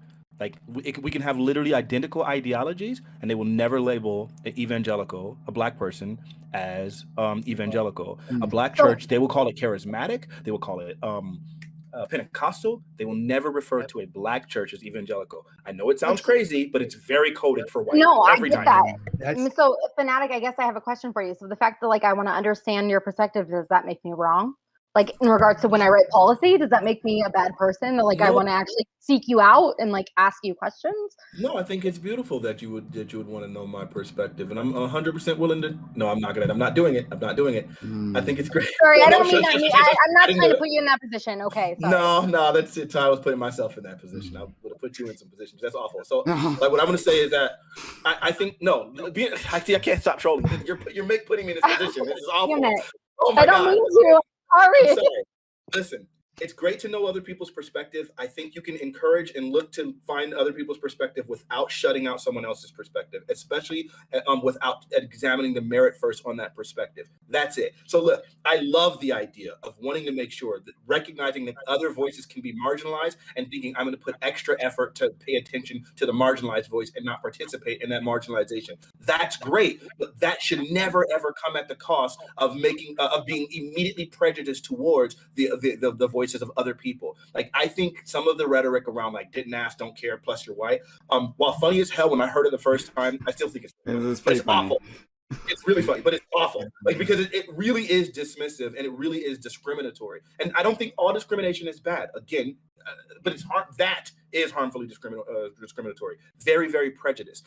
I think you need to hear all voices, and I think all voices should be paid attention to. And just some of your framing thus far has really been around almost like dismissing the perspective of whiteness. Now, if your argument, it sounds like I'm still manning you a little bit here. Your argument was that I know this perspective because I was raised in this perspective, so I'm not interested in seeking that out. And I think that's true. And I don't think you have to search very far in order to find the white perspective. It is the dominant perspective in this country. They're the majority. Maybe not for too much longer, but they are for now. So with that being said, the framing and the wording, the way you're positing this, it has sounded.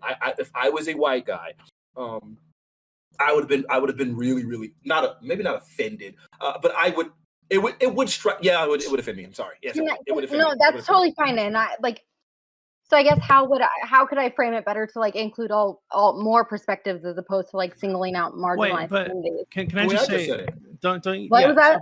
Sorry. Don't you think some perspectives should be kept out? For example, one thing you guys went into Afghanistan. Went into Afghanistan.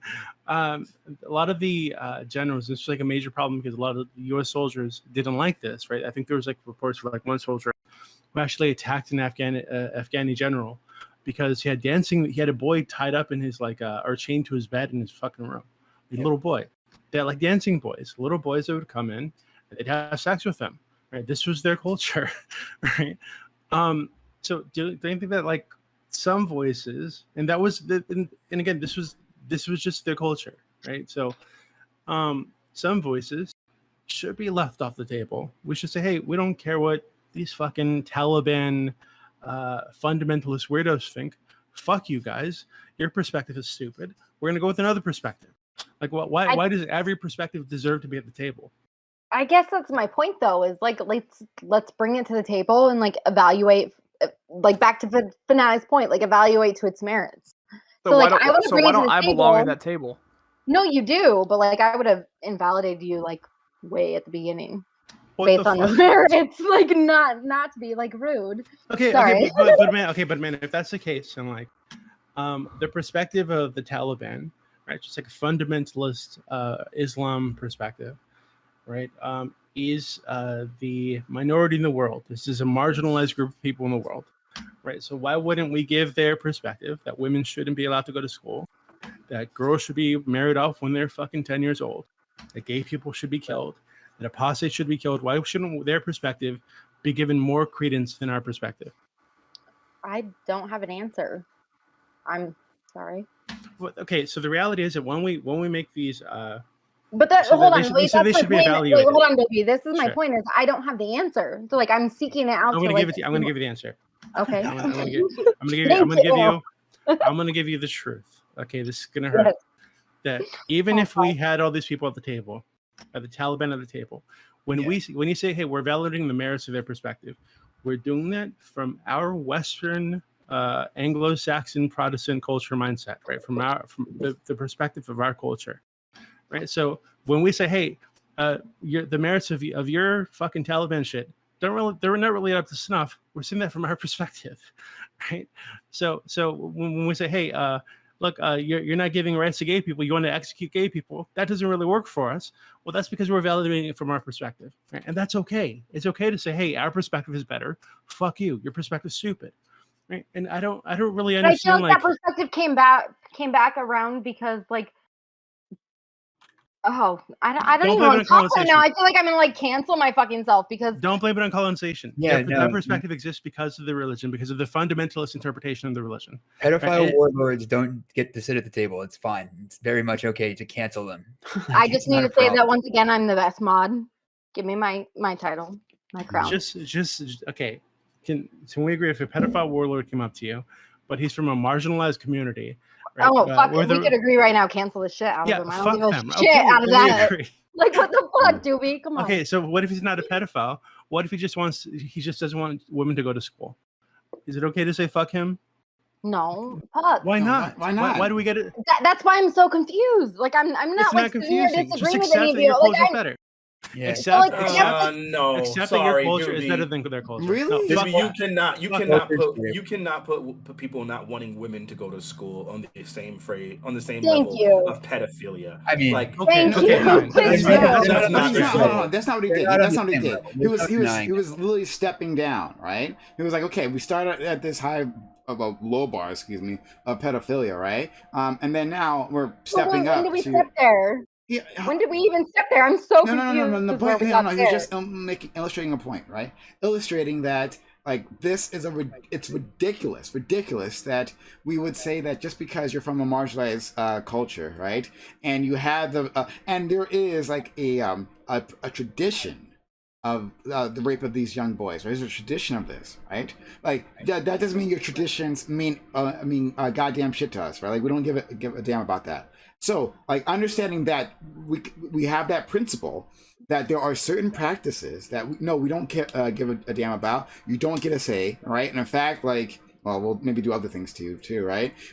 But like once you understand that principle, he's saying like, well, how far are you willing to apply it, right? So moving over from that, I'm not saying those two things are equivalent, but saying that saying girls have to stay home, right, and don't go to school, like. Is that another one of those practices, right? A different type of practice, a less egregious one, but still a very terrible practice that we're going to say, well, that's too far.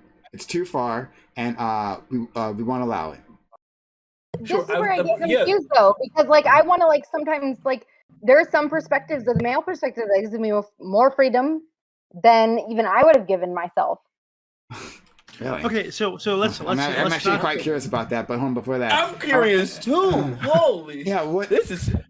What is that? What is that? What would you not give to yourself? I guess I don't have any like specific examples, but like I would have never like, thought to expand my thoughts in regards have I not reached out to these communities in regards that was marginalized, like not just female marginalization, but like I feel like everyone's perspective should be like tuned into the world's perspective, and then we take it down to an individualized perspective. I'm sorry, but that. Look, the reality is I'm totally fine, by the way, with everybody calling me out because I'm. No, I understand you're just kind of trying to like work through this, right? But I think my perspective is that some other perspectives deserve to be marginalized. They deserve to be shut the fuck up, right? So if we're at this table. That's my point, Doobie. Hold on, keep going. Let me finish. But it's okay. Like if someone comes in and says, "Hey, my religion says that gay people were bad or whatever," and hey, I think we should make homosexual activity, gay sex, illegal. Right? I would say no. Fuck you. That's stupid. You don't get to do that. Right. And what's wrong with that? Like, and I'm doing that from my perspective as someone who's grown up in the United States, who's grown up in a culture that up until recently, just recently has accepted gay people, sort of, and we're still working through that. But I've grown up in a culture that has taught me that that is now teaching me that gay people are okay. It's okay to be gay. No fucking problem with it. Not a big deal. They're not in that culture. They grew up with another culture that said, "Hey, being gay is a bad thing. It's some kind of sin against our fucking sand god." So they don't get to do that. Well, I say, "Hey, I'm stronger, so fuck you. You don't get to oppress gay people." What's wrong with that? And I guess that's where like I feel like everything that I've been asking has kind of been intact, but like I'm really curious myself. Like I don't know. I don't have these answers. I'm being like, I don't know if I'm being loud. I'm being a little feisty because I've had like 2 beers. Yeah. You're good. but I'm not attacking you, right? I think the idea that we need to have everybody at the table and we need to treat them all equally because they're marginalized and yada yada. I think sometimes you can throw that shit away, and we need to accept that some cultures, some perspectives are not useful. They're not good, and we can say, hey, fuck you, that's stupid, and move on. But this is where I get to my point is like, so I hear these panels and like, Doobie, I want to be like, oh, cancel you, like, fuck you, like, fuck that shit, and like everyone on the panel is saying fuck that, and like even in chat. But then when it comes back down to like we get into the like fabric of all of this, then my entire perspective like is just Chat is toxic as fuck. Chat is toxic as fuck. Most of chat is really stupid. They're lefties that live with their mom and dad. I don't just mean never chat. Experienced the world. Fuck like, everyone in chat. Fuck you, dumb bitches. No, right? I love you, chat. Lefties are morons. Follow me on 5 followers away from 100. Kobe's cool. Everyone else sucks.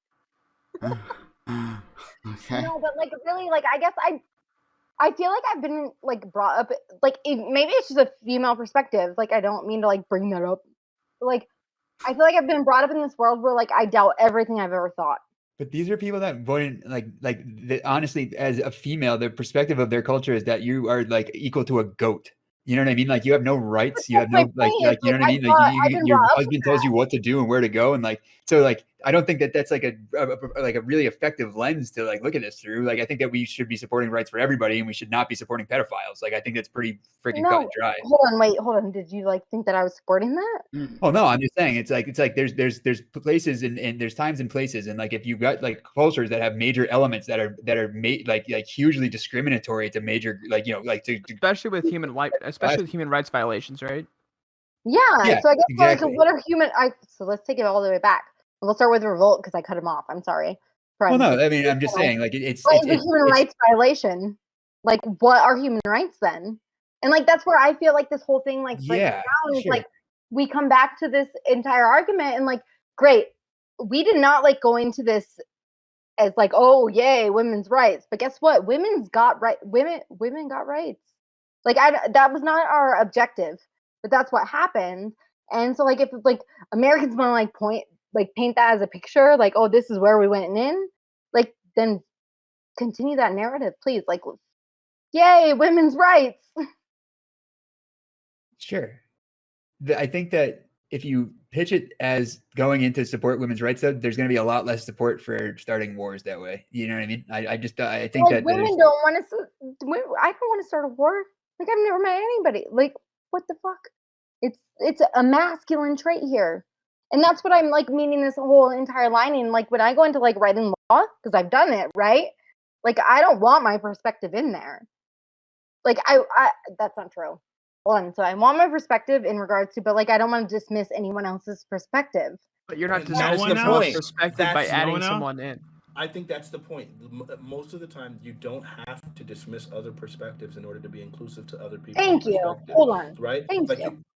And I think you can see this all around the board, right? Like, you don't disannul a marriage by sleeping with someone's wife as long as he's okay with it, right? Like these are things. These are all part of these things aren't mutually exclusive. So you can include something else without taking away from the first thing. And I think these are all fair. I totally agree. It's not a panel if Fanatic's not talking about sleeping with someone's wife. All right, back at it. Fanatic, can you get back in the Streamlabs? I'm missing you. Yeah. No, and like that's the thing is I agree with everyone on this panel, so I don't know where I disagree. So like can like somebody Amanda, just look, you're fighting. The reason you're struggling with this so much is you're fighting against not only the truth, you're fighting against what your heart knows is true. Yeah, right. You're fighting against yourself, and I'm trying to help you work through this. I'm trying to help you win. Right, and winning here just means get more alcohol. embracing yourself. Alcohol. You understand at your core that sometimes it's okay to tell people to fuck off and that their ideas are stupid and that the culture sucks and the culture should be genocided because it's really fucking bad. That's okay. That's okay. I actually don't. Right? I don't feel that that's okay. Never, ever. No. What if okay? What if we had a culture? You've heard me on panels here where I'm like, oh no, what if we have a culture that likes dancing boys, where they have sex with little boys, right? And they Nope. they I'm they all throw for gay people off untouchable. roofs, Nope. and then they execute atheists in the fucking street. That culture deserves to go on. No, fuck that culture. No, The culture's no, stupid. no. Fuck it. Fuck, yes, fuck that culture, but like Okay. Well, fuck then- it into a way that like makes it so it goes away. No, No, that's what fuck he's that talking. No, culture, that's so what he's we talking hide about. it so that like That's I know, right. but like the way that we do it now is like fuck that culture, so it goes into hiding. So then like the problems are like exasperated. okay, Like, okay, so I think fuck maybe- the culture, so like it's highlighted so we Okay, can fix I it. think what you're trying. Excuse me. I think I understand what you're trying to say. Sorry, I got mad. No, it's fine. No, and we like you agitated. It's fun. But so I think what you're trying to say is that like a change needs to happen, but it has to be carefully done, or else you're not actually solving the problem. You're not actually convincing people, right? You're just saying that like, oh, it's banned, and then they do this out in the shadows, right? So Exactly. yeah, I think that's what she's trying to say. And so Doobie's saying like quote unquote genocide the culture. Holy shit. Please. Oh my god. Goddamn, Doobie. What Doobie's saying is that that culture, one way or other, should disappear, right? But I guess you're not actually saying how you would do that. Like, what is the best way to actually convince people rather than simply get them to do so in the shadows? So like I feel like I kind of have a little bit of an answer, only based in like regards to like what I've seen work and research because of my background. And I feel like but it puts people in a position that's like not safe. So like the best way to like bring people around is to bring them around in regards to the people that they're talking to has been associated with these harms that have been caused. And I don't know. Here's the thing. Here's the thing, Amanda. So like God, it's here's the thing. I'm sorry. It's No, it's not it's not something like, so you're talking about like it's okay to leave the Taliban out of the conversation. Like they commit so much. Like would you disagree that it's no, would I you don't disagree with it's that. okay? because I mean, would you agree that it's okay? Their views are so bad. Let me say his point. Go ahead, Sprout, Like, please. would you wouldn't necessarily agree that it's okay to put like Nazi Germany inside the discussion of like how we should treat Jews? Like you wouldn't put them in the discussion, right? And so I'm saying it's okay to leave the Taliban out of this discussion as to how we should change this. And I think this all leads back to what we were talking about to begin with, right? You're talking about like if we just say this is banned, they're just going to do it in the shadows. Which is why I stated that we're fighting an ideology, and the only realistic way to beat an ideology is through indoctrination. That's the only realistic way true. to Hold on. defeat ideology inside of Afghanistan. That's not true. Conservatism is an ideology, and we see that as people, as time has gone on, there's been a liberal shift in everything. You see a liberal shift even within Islam. You see liberal shifts within Christianity. You see liberal shifts in almost all of society. Now, you will still have very strong pockets of conservatism, and you'll find that there is less intermingling in those pockets too, because like these ideas. The idea of freedom, the idea of personal choice, the idea of autonomy is incredibly attractive. You can beat these ideas by just encountering and embracing and contesting the ideas. I don't think that the idea of liberty or freedom or any of those things are so weak that they need to do something surreptitious in order to gain prominence. Okay, That's but just not the way it works. But Mr. I guess Fanatic, I'm trying here's to the figure thing, out where right? that like where you guys meet. So here's the thing. And I know I'm saying that a lot, so it's whatever. Make fun of me in chat for it. So we're talking about an extreme ideology, right? So Nazi Germany hasn't moved any farther to, like, the people who believe the same ideas as Nazi Germany hasn't moved any farther to the left. They're stuck in their extreme ideologies. It's a different thing. It's a different thing. We talk about conservatives, which is a sane ideology versus an insane ideology such as the Taliban. I mean, you haven't Wait, read about. wait. We're not going to sit here and pretend like Nazi Germany is still as hyper conservative as it always was, and we haven't even seen liberal shifts in that country as well. Like, no, that's just not true. Now, yes, are there still going to be pockets of idiots that still believe that systemic oppression doesn't exist, or I don't know, that CRT is the most worst thing on the planet? Yeah, you're going to have those crazy conservative idiots, but that's not the vast majority of people. Like, there's still been a shift in. But I feel like there's sometimes where there is like issues where they are the vast majority of people, and like yes, and like even climate those change, pockets. like so where do we come back through and like be like, oh, your ideas are not valued in regards to the larger population, but they suck ass. The only time we're going to find those pockets are you're going to find those pockets amongst people who refuse to engage with their counterparts and so that they can maintain their ignorance, because these ideas don't stand up. You'll find most of the time when you get those crazy nut jobs that like believe in Ben Shapiro and Steven Crowder and stuff like that. But the reason why those people can do so, the reason why those people can do that is because Ben Shapiro and Steven Crowder won't actually engage with the competition. Those ideas do not stand up. That's the way it always works. If your idea is actually a strong enough idea, it can withstand scrutiny. But we know that their ideas can't. So like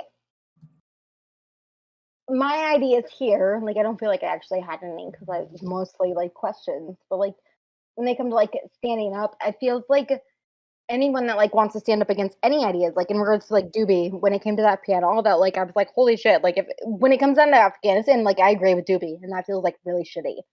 Sorry, no offense, Doobie. Yeah, If you agree with me, it means your brain is developing. So you should be proud of yourself. It is exactly. We're progressing. Like you get what I don't even know where I was going with that, but does anybody get where I was going with that? Well, apparently it's not fully there. Right. That's okay. You suck, but I'm going to say really quickly. You interrupted so Fanatic. me. Well, you know, I was saving it for myself. So really quickly, the Fanatic. I think that that the idea that, like, these things don't stand up to scrutiny, and therefore, like, I don't know, are you saying that because they don't stand up to scrutiny, they will not take hold or they will not take root? Because there are like 300 million people in the world living in countries where apostasy is punishable by like execution, right? So like it doesn't matter that the ideas don't stand up to scrutiny. Oh, no, it very much matters the idea don't stand up to scrutiny. And you'll see that the way that this thing develops is through like literal tyranny, right? Like through complete authoritarianism, right? Like these ideas, like in most of these countries, it's literally a punishable crime to ever try to even proselytize a religion contrary to theirs. It's literally a crime to defect away from the religion. So even if you actually don't believe in that religion anymore, on paper and like in public, in presentation, you still better agree with that religion. Right? So there's all of these things that are meant to safeguard against the inevitable apostasy that's going to occur because the ideas don't stand up to scrutiny. And the more connected the world gets, the more they interact, the more you start to see like, dang, these niggas really don't like us. These niggas really don't like these ideas. These ideas don't stand up. We better do everything we can to maintain our power because we're literally hanging on by a thread. You see it all the time. It's not that these ideas don't stand up to scrutiny. That's not it. Exactly, Fanatic. It's not that they don't stand up to scrutiny. It's that, like, every aspect in regards to the way that like we interpret these ideas are fucked up. I don't know. I think so. Fanatic, I'm just wondering, like, so if you're saying that we shouldn't like indoctrinate people, maybe through force.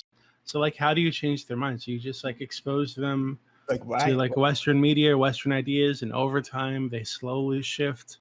The problem is the problem is the Taliban's never going to allow this, right? The Taliban's never going to allow their ideas to be freely challenged. There's no marketplace of ideas in Afghanistan. The marketplace of ideas is the Taliban in Afghanistan. They don't have the same idea that we have here in America, to where we can actually have different ideas that counter each other. They have the internet though, and like the marketplace of ideas exists everywhere, and like that's the whole point of it, isn't it? It's a little different when you're going to be punished for the marketplace of ideas, when you're going to be sought out and executed because you helped the United States government. They have the internet and then they ban it. They have to ban the internet, right? But that's the reason why Kim Jong-un and Kim Jong-il didn't allow it. Because if they spend enough time looking at Western media and seeing like better lives and seeing like a higher quality of life, seeing that autonomy, it is attractive. That it's just point blank, period. Start telling people you get to make the decisions and have the freedom to make the choice and choose the direction of your own life. There's nothing more attractive because every person thinks they know what's best for themselves. So then it's like, man, like freedom is attractive. So we better go ahead and restrict this, because if we don't, niggas is going to desert, right? And then seeing other people desert is also attractive, because it's like, wait, if they could leave, why can't I? Right? So these, again, I mean, I keep saying it, and I don't want to be a broken record, but these ideas don't stand up, bro. They just don't. Okay, so here's what we've actually just circled back to the original topic somehow. So when we get those people who say, hey, these ideas don't work, hey, I'd rather be living over there, do we owe it to them to let them over here, given that we've introduced them to these ideas? I feel like we owe it to everybody to not impose our views on people, and like if they want to live somewhere and like freedom, like let's let them. But then again, it comes down to capitalism and all this shit, right? Like if we did not have this society in regards to like how the way it works with money, like I feel like I'd be so much more free. Like if we could take away money from society, I would feel like into a fucking mountain. I wanna engage with Juby. Money. I mean, of course you do. But and I mean, you can subscribe to the channel.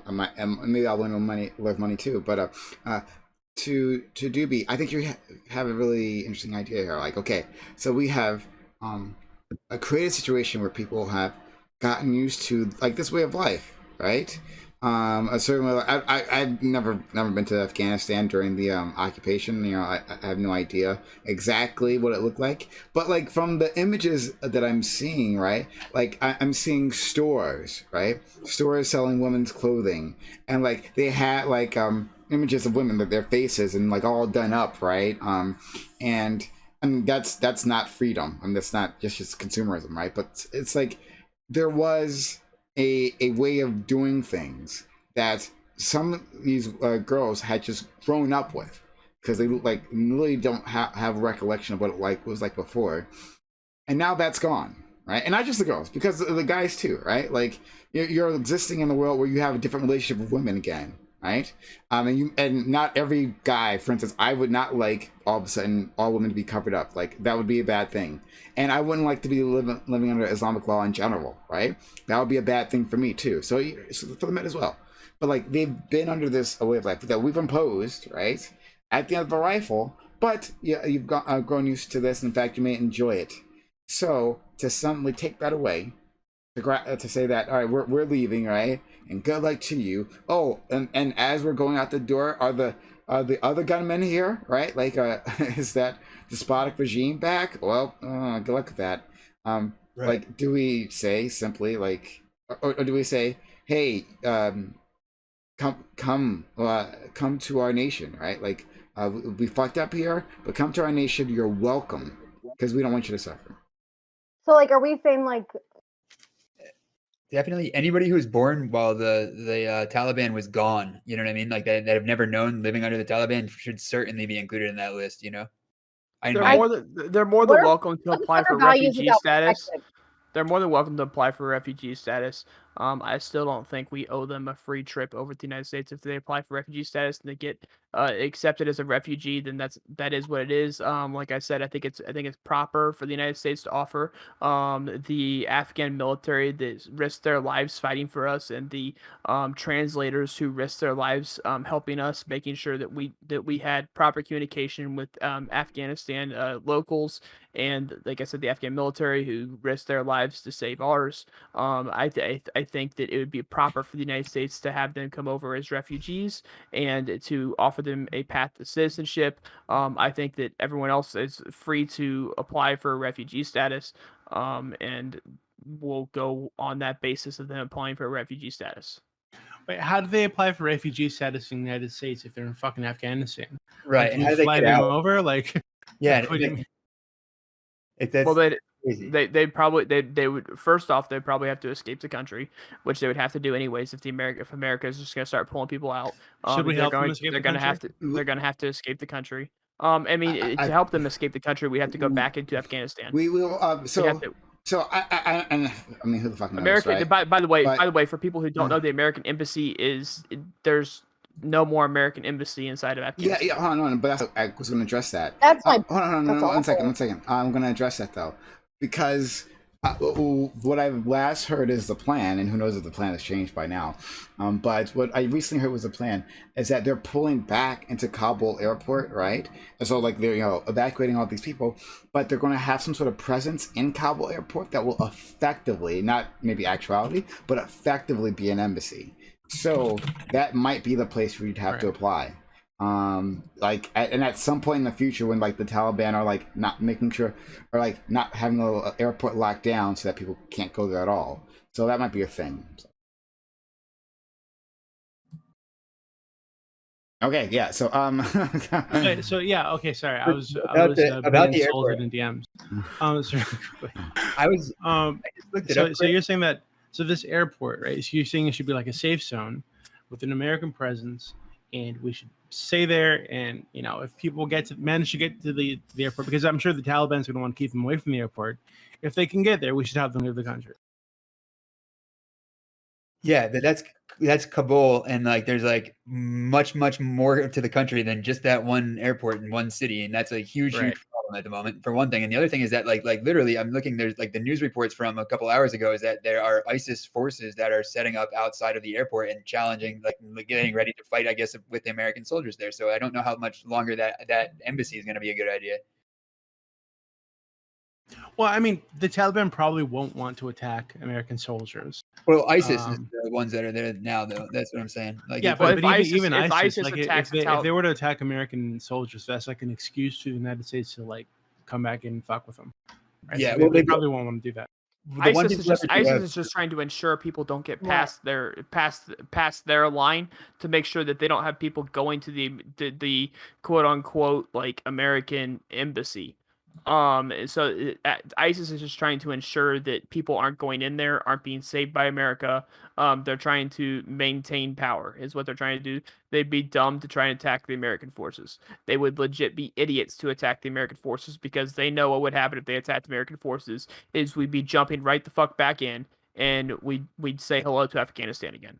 I don't know that we would, but we'll see what happens. I mean, maybe you're not wrong, and I don't know what's going to happen. But what I would say though is that what I wanted to say is that like one of the things that we do have advantaged at the moment is like we have a like significant amount of the currency of the entire nation like frozen right now. So the deal that's like tentatively stands is that like they're going to let us get as many people as we want out until I guess the end of the month now, and like maybe beyond that, and in exchange we'll give them all their money back, and like so. That's like about the only piece of like trading, like negotiating leverage we But have. they're not even doing that. They're not even following their word on that.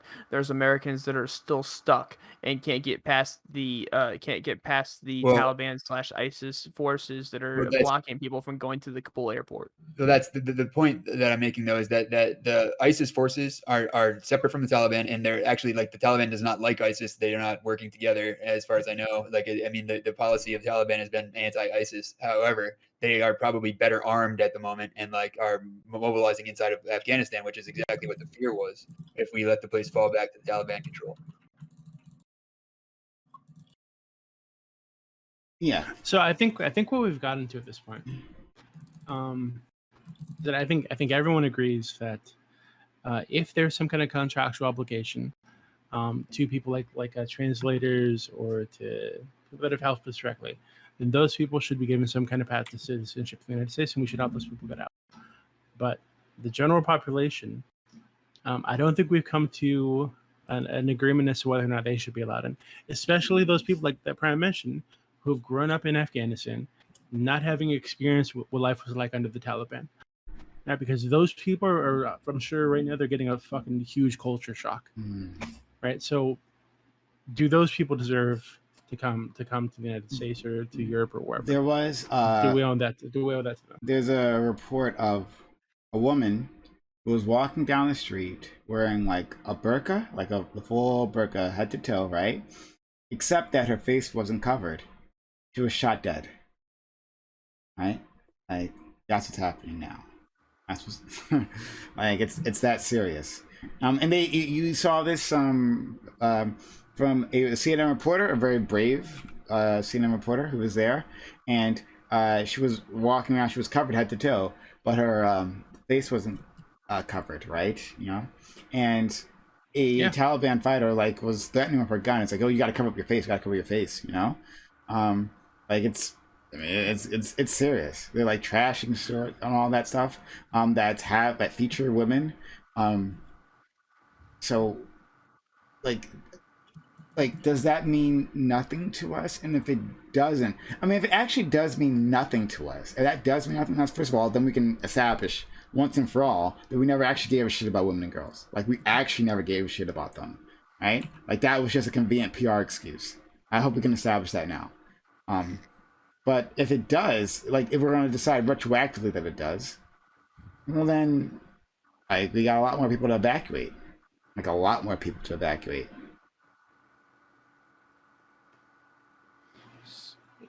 Does anybody disagree with that? Like, I mean, where do you guys stand on that? I agree. I just think that's going to probably lead to another war, because I would imagine a lot of these people. I remember hearing the other narrative, and the other narrative that they were kind of presenting was the idea of basically like after what we've done to the country and allowed it to become the squalor that it is, and blah blah blah blah blah, that we should allow Afghanistan people to help build up the country to its own sovereign, like Afghanistan, whatever that it once was, and I totally understand like the idea of that, of like, hey, I want to manage my own country. We should be able to manage our own country. We don't need your influence. I hear that. So I don't know. It's kind of, yeah, we do got a lot to do. But I think, yeah, the second we get to the point where we as a country start saying anybody can leave anytime they want to, I think, yeah, it's going to create some optically awful things that are going to result in some pretty big harm, I think. As a country, we do. I feel like if we were to leave as a country, like a lot of people would leave based on those values that we hold, right? And what exactly does that mean? I mean, if we're gonna pull everyone out, like, right, if we're gonna pull everyone out, and this might be like a bad take or whatever, but if we're gonna pull everyone out that isn't a terrorist, right? So we're gonna pull every single person out that isn't a terrorist, supposedly. Then after that, what would stop the United States from the idea of just carpet bombing the country, considering that the only thing left in there are terrorists? What? Okay, that's just a little bit extreme. Just like I'm saying what would stop the United States from just doing that to neutralize the threat? So you're talking. I don't feel like it's extreme though. Like, I really don't feel like it's extreme based on American. We actually gotta like tackle what he said, because I don't think people understand what he said. He's saying take literally everyone out who's not a quote unquote terrorist, but like, or insurgent, right? Or basically anyone who's not part of the Taliban. So the vast, like 99% of the country, 98% of the country, I don't know, is not part of the Taliban, right? Has never picked up arms for anything, right? So you're talking about evacuating. What he's saying is, what if the U.S. evacuated the entire country? Millions of people, right? You brought all of them over here, right? Like, that would be the solution, is to literally bring the entire country over here, and then the few assholes who are left, like, okay, those are the terrorists, and so bomb them, and then it's solved. Afghanistan's an empty nation. But what I'm saying is, the idea that you brought up, Prime, was that you're saying that if our morals are there, which I think Biden already botched. I think that the only option now is to go back toward Afghanistan. That's the only option we have, or to pretend like these problems don't exist. Like, those are the two options we have: either pretend like these problems don't exist, or go back to war with Afghanistan. But when we talk about this, right, you're talking about bringing back all these women, and so, like, if we're gonna bring back all these women, then bring back if we're already doing this, we're gonna have to go back to war with Afghanistan to get these people out. And then why not just bring back, like, what would stop the United States from the idea of bringing back the men and making sure that the terrorists don't come over here, like, screening people and all that kind of stuff, and then just the idea of just okay, these are the terrorists, carpet bomb the country. This isn't outside. But this okay. I'm sorry. I love this you. This isn't outside of America. I love you, but I feel like it's time for you to finish sprouting and become a full-grown boy. Okay, because this is a really stupid idea. We're gonna evacuate everybody, and the ones that left, oh, that's the Taliban, just carpet bomb the entire country. No, I'm sorry, that's really dumb. It's still women and children. That's stupid.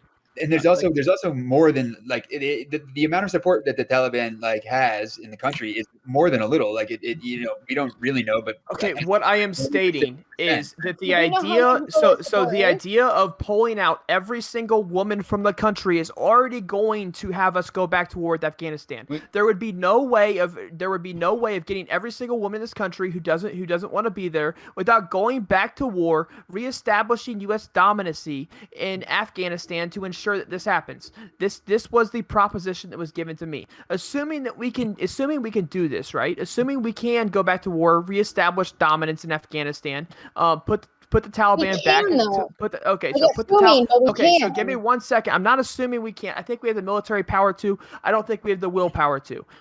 So going back into Afghanistan, reestablishing dominance in Afghanistan, taking every single woman out of the country, like Prime suggested when he's talking about this woman who was shot because they didn't have their head fully covered, then why not take the rest of every other person out who's not a terrorist? Like at that point, why are you only taking women out and just not the rest of Afghanistan? It's not a terrorist. I'm going off the hypothetical of what Prime said when Prime was talking, that we go back in and take these women out. This is what I'm going off of. I'm not just stating some random nonsense. So No, I would say. don't totally disagree. So hold on, I would say that. Okay, so okay, I'm trying to tackle this in something. So I can hear someone type.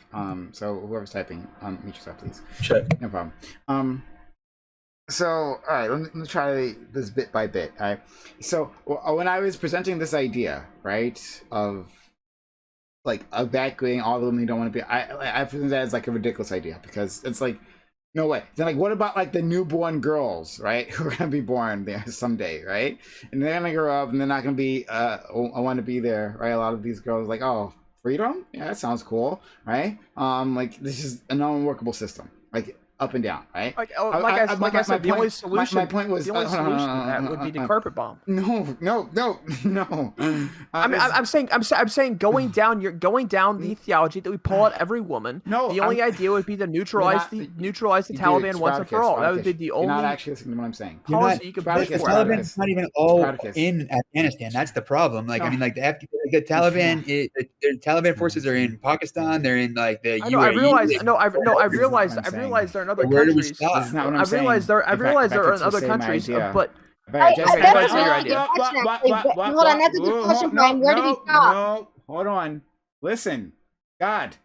All right, let's try it again. So I'm saying that that's a ridiculous idea, right? And maybe I didn't make that clear before, right? That's a ridiculous idea. So like something that might be grounded in reality, right, is opening up economic ties, right, with Afghanistan, and maybe having some soft power, right, like developing soft power in various ways. And I'm not like a foreign policy expert, so I'm not sure all the ways that are available to do that, but right, gaining political influence, and through that political influence, like trying to like encourage them, because all right, so Taliban just executed someone. They just executed someone who I believe, if I get this wrong, I am not trying to be duplicitous or something, but like I believe the person executed was somehow connected to Al Qaeda, right? Like a high up in Al Qaeda, right? Like it just happened like this week they execute this guy, and it was supposed to be as a sign that okay, like we are no longer associated with them, right? Those are our enemies. So like don't worry about it, right? Like this is a sign that things are changing here, right? Well, that in itself is like them being influenced, right? Maybe influenced by like a lack of bombs dropping on them. Like, okay, we want to keep the bombs not here, so we're gonna make a sign that we're not with those guys anymore. So like there are other ways that we can influence these guys, right? So if we can get them to like not be a hub of terrorism, like through other ways other than militarily, let's just try those, and then from there maybe like introduce things that might shift their culture, like and I'm being very vague, right? And okay, so I missed the idea that you thought that was crazy. Okay. I thought you thought that was like a legitimate idea, was to go in and take all the women. So that led to me saying, okay, just like if we're gonna take the women out, take the men out too, and carpet bomb the country, because that's the only way you're actually going to get rid of that. That's the only way you're actually going to get rid of that civilization turning into what it turns into. But I don't agree with that solution. That's not. I don't necessarily agree with that solution. I'm just saying that that would be the only way if we're going to follow that route. And I think that moving forward, I think that the UN should move in and be a instituted government until we can build up an Afghanistani government that we truly believe in, and build in an Afghanistani army that we truly believe can defend their country. Right? I think that we really need to build up an Afghanistani army. We really need to build up an Afghanistani government that can actually take care of their country and move their country to be a prosperous country. Like, the UN's already applied sanctions saying this, that they prefer the I feel like you have a lot of fucking trust in our country. And also, I don't fucking have. Fuck well, the I don't UN think until the ones paid for it. I don't think all Muslims are bad. I think there's some really good Muslims over there, to where if we get if we get like, I don't think, like, so like you said, I've got a lot of faith in their country. I've got faith that there's good people over there. I have that faith. Yeah, that's she said faith in our country, right? Faith in our country. Yeah. Okay, so I have faith. But I want to say, I want to present an idea to you guys. Right? What about this idea that, like, we spent like $2 trillion, 20 years, trying to do exactly what you're saying, Spartacus, allegedly, right? We gave them the resources, we worked on the infrastructure, we trained their military, we gave them weapons, we kept the Taliban out and gave them space to build their own institutions, their own government, and they massively fucked up at every level, at every step of the way. They're corrupt as fuck. Like Revolt said, these guys were just like warlords LARPing as a government. Right, and as soon as we're gone, they fall apart, as expected, as we knew they would. Right, so what about the idea that it's not our fucking fault? We gave them the resources, we gave them the opportunity to rebuild their government, to have an army that could fight off the Taliban. They didn't take that opportunity for 20 fucking years, so fuck them. Right, this is the result of their incompetence, not ours. Okay, so you just think that we should just say fuck the idea that they're incompetent, and just let the Taliban do whatever the Taliban's going to do, because that country's clearly incompetent. So the people of Afghanistan chose this themselves by having these people. I feel like they're pretty fucking confident. No. Oh, I gotta reject this. Right? So, like, the country is not the government, right? Like, so when Trump was in charge, he didn't, like, I mean, technically he's our representative, but he is not America, right? Like, so his rank and competence doesn't mean all of America is incompetent, right? Or is bigoted, or all the terrible things that Trump was. So, like to say that, well, a few powerful men, like, were corrupt, and they took advantage of the situation, right? Did not properly prepare. Like, that means, like, the country is corrupt and the country deserves whatever's coming to it. Well, no, right?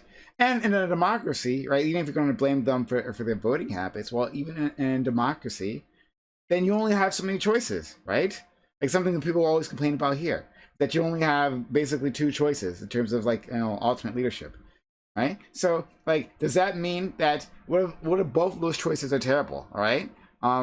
Like, in different ways, but they're still terrible? Is the country terrible? Or all those people? Is it that they're all incompetent and don't understand, like, and simply couldn't choose better leaders? Or that was just a political system that they were presented with, right? Yeah, like, I feel like everyone's terrible. Okay, but hold on. They have a parliamentary system with like it's not just 2 choices. No. These are the people that I know that. I know that. Yeah, I know that. But, like, I'm just saying that there was a list of choices. Some of them more probable than others, right? And it could have been many more, right? But the point is that it doesn't mean that, one, all those choices were feasible, right? And then the choices that were left that were feasible were ones that could have that weren't incompetent or that weren't corrupt, right?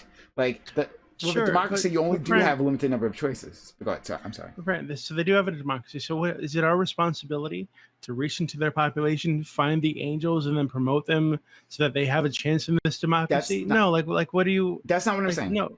I hear what you. So then what do we do then, right? So if everybody that they're able to vote on is corrupt as Lucifer, I thought it was your problem.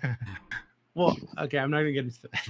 Okay, but like, so if everybody they're voting on or they have the ability to vote on is corrupt, right? So then what's the alternative? So do we reach in, vet like a good person that's America backed, and then we support them through the elections, we give them money to campaign, and then we get them elected, and that's democracy So now? I just Like, know I just wanted to push back against the idea of the country deserves because the country is incompetent. What we do with the country, right? I think it's should be independent of, well, like they had this one government, and so it dropped the ball, and that's it, right? Like simply saying that these like there's just literally a handful of men who made these decisions, right? Like you understand, like a handful of men made these decisions. no, I don't think that's fair to say.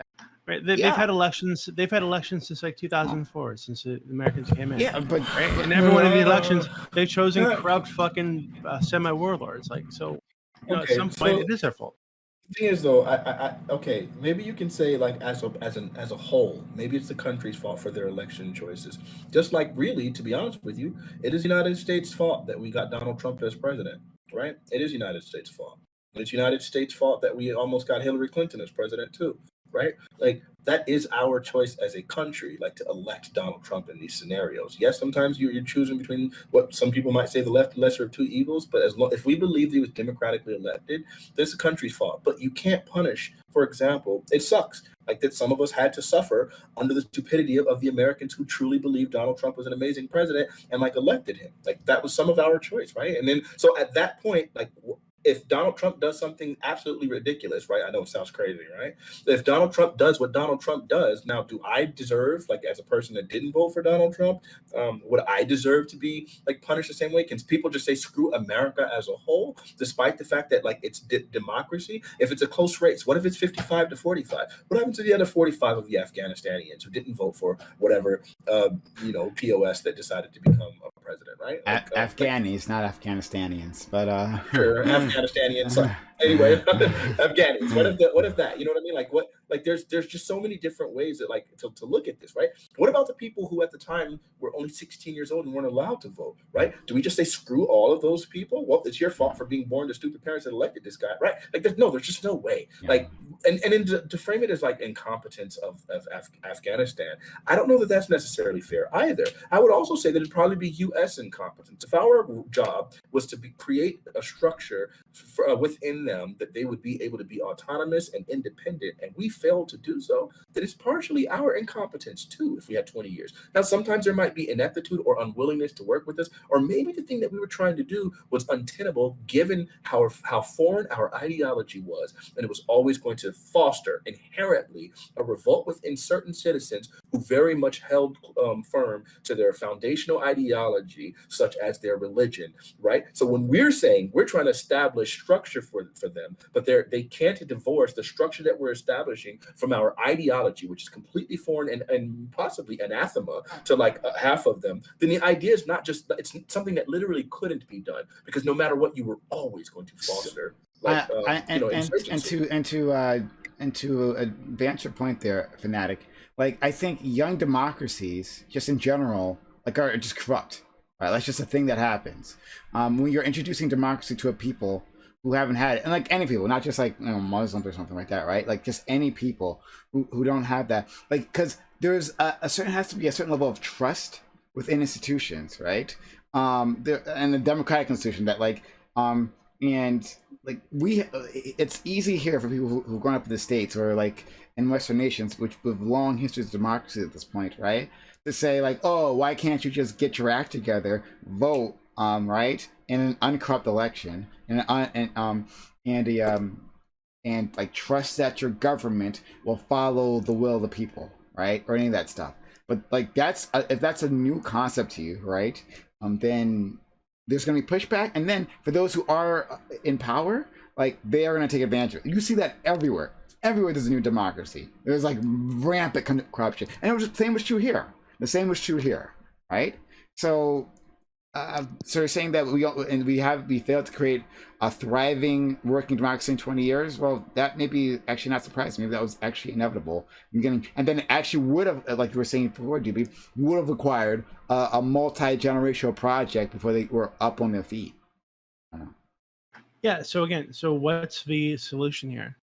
So young democracies are corrupt. I think most people probably agree with that. They tend to be pretty corrupt. The choices they had to vote Stop on. putting young on that word because I just feel like everything's corrupt. Okay. So I'm going to go with the doom repellent so that everything's corrupt. All systems are you corrupt. All so people are much. corrupt. Okay, but except me. So these democracies are corrupt. Their leaders are corrupt, and for this reason, our project, right, which was giving them the resources to build a government for themselves, we're building up their infrastructure, we're training their army, giving them weapons, all this sort of stuff. All that failed because of corruption at various levels of their government.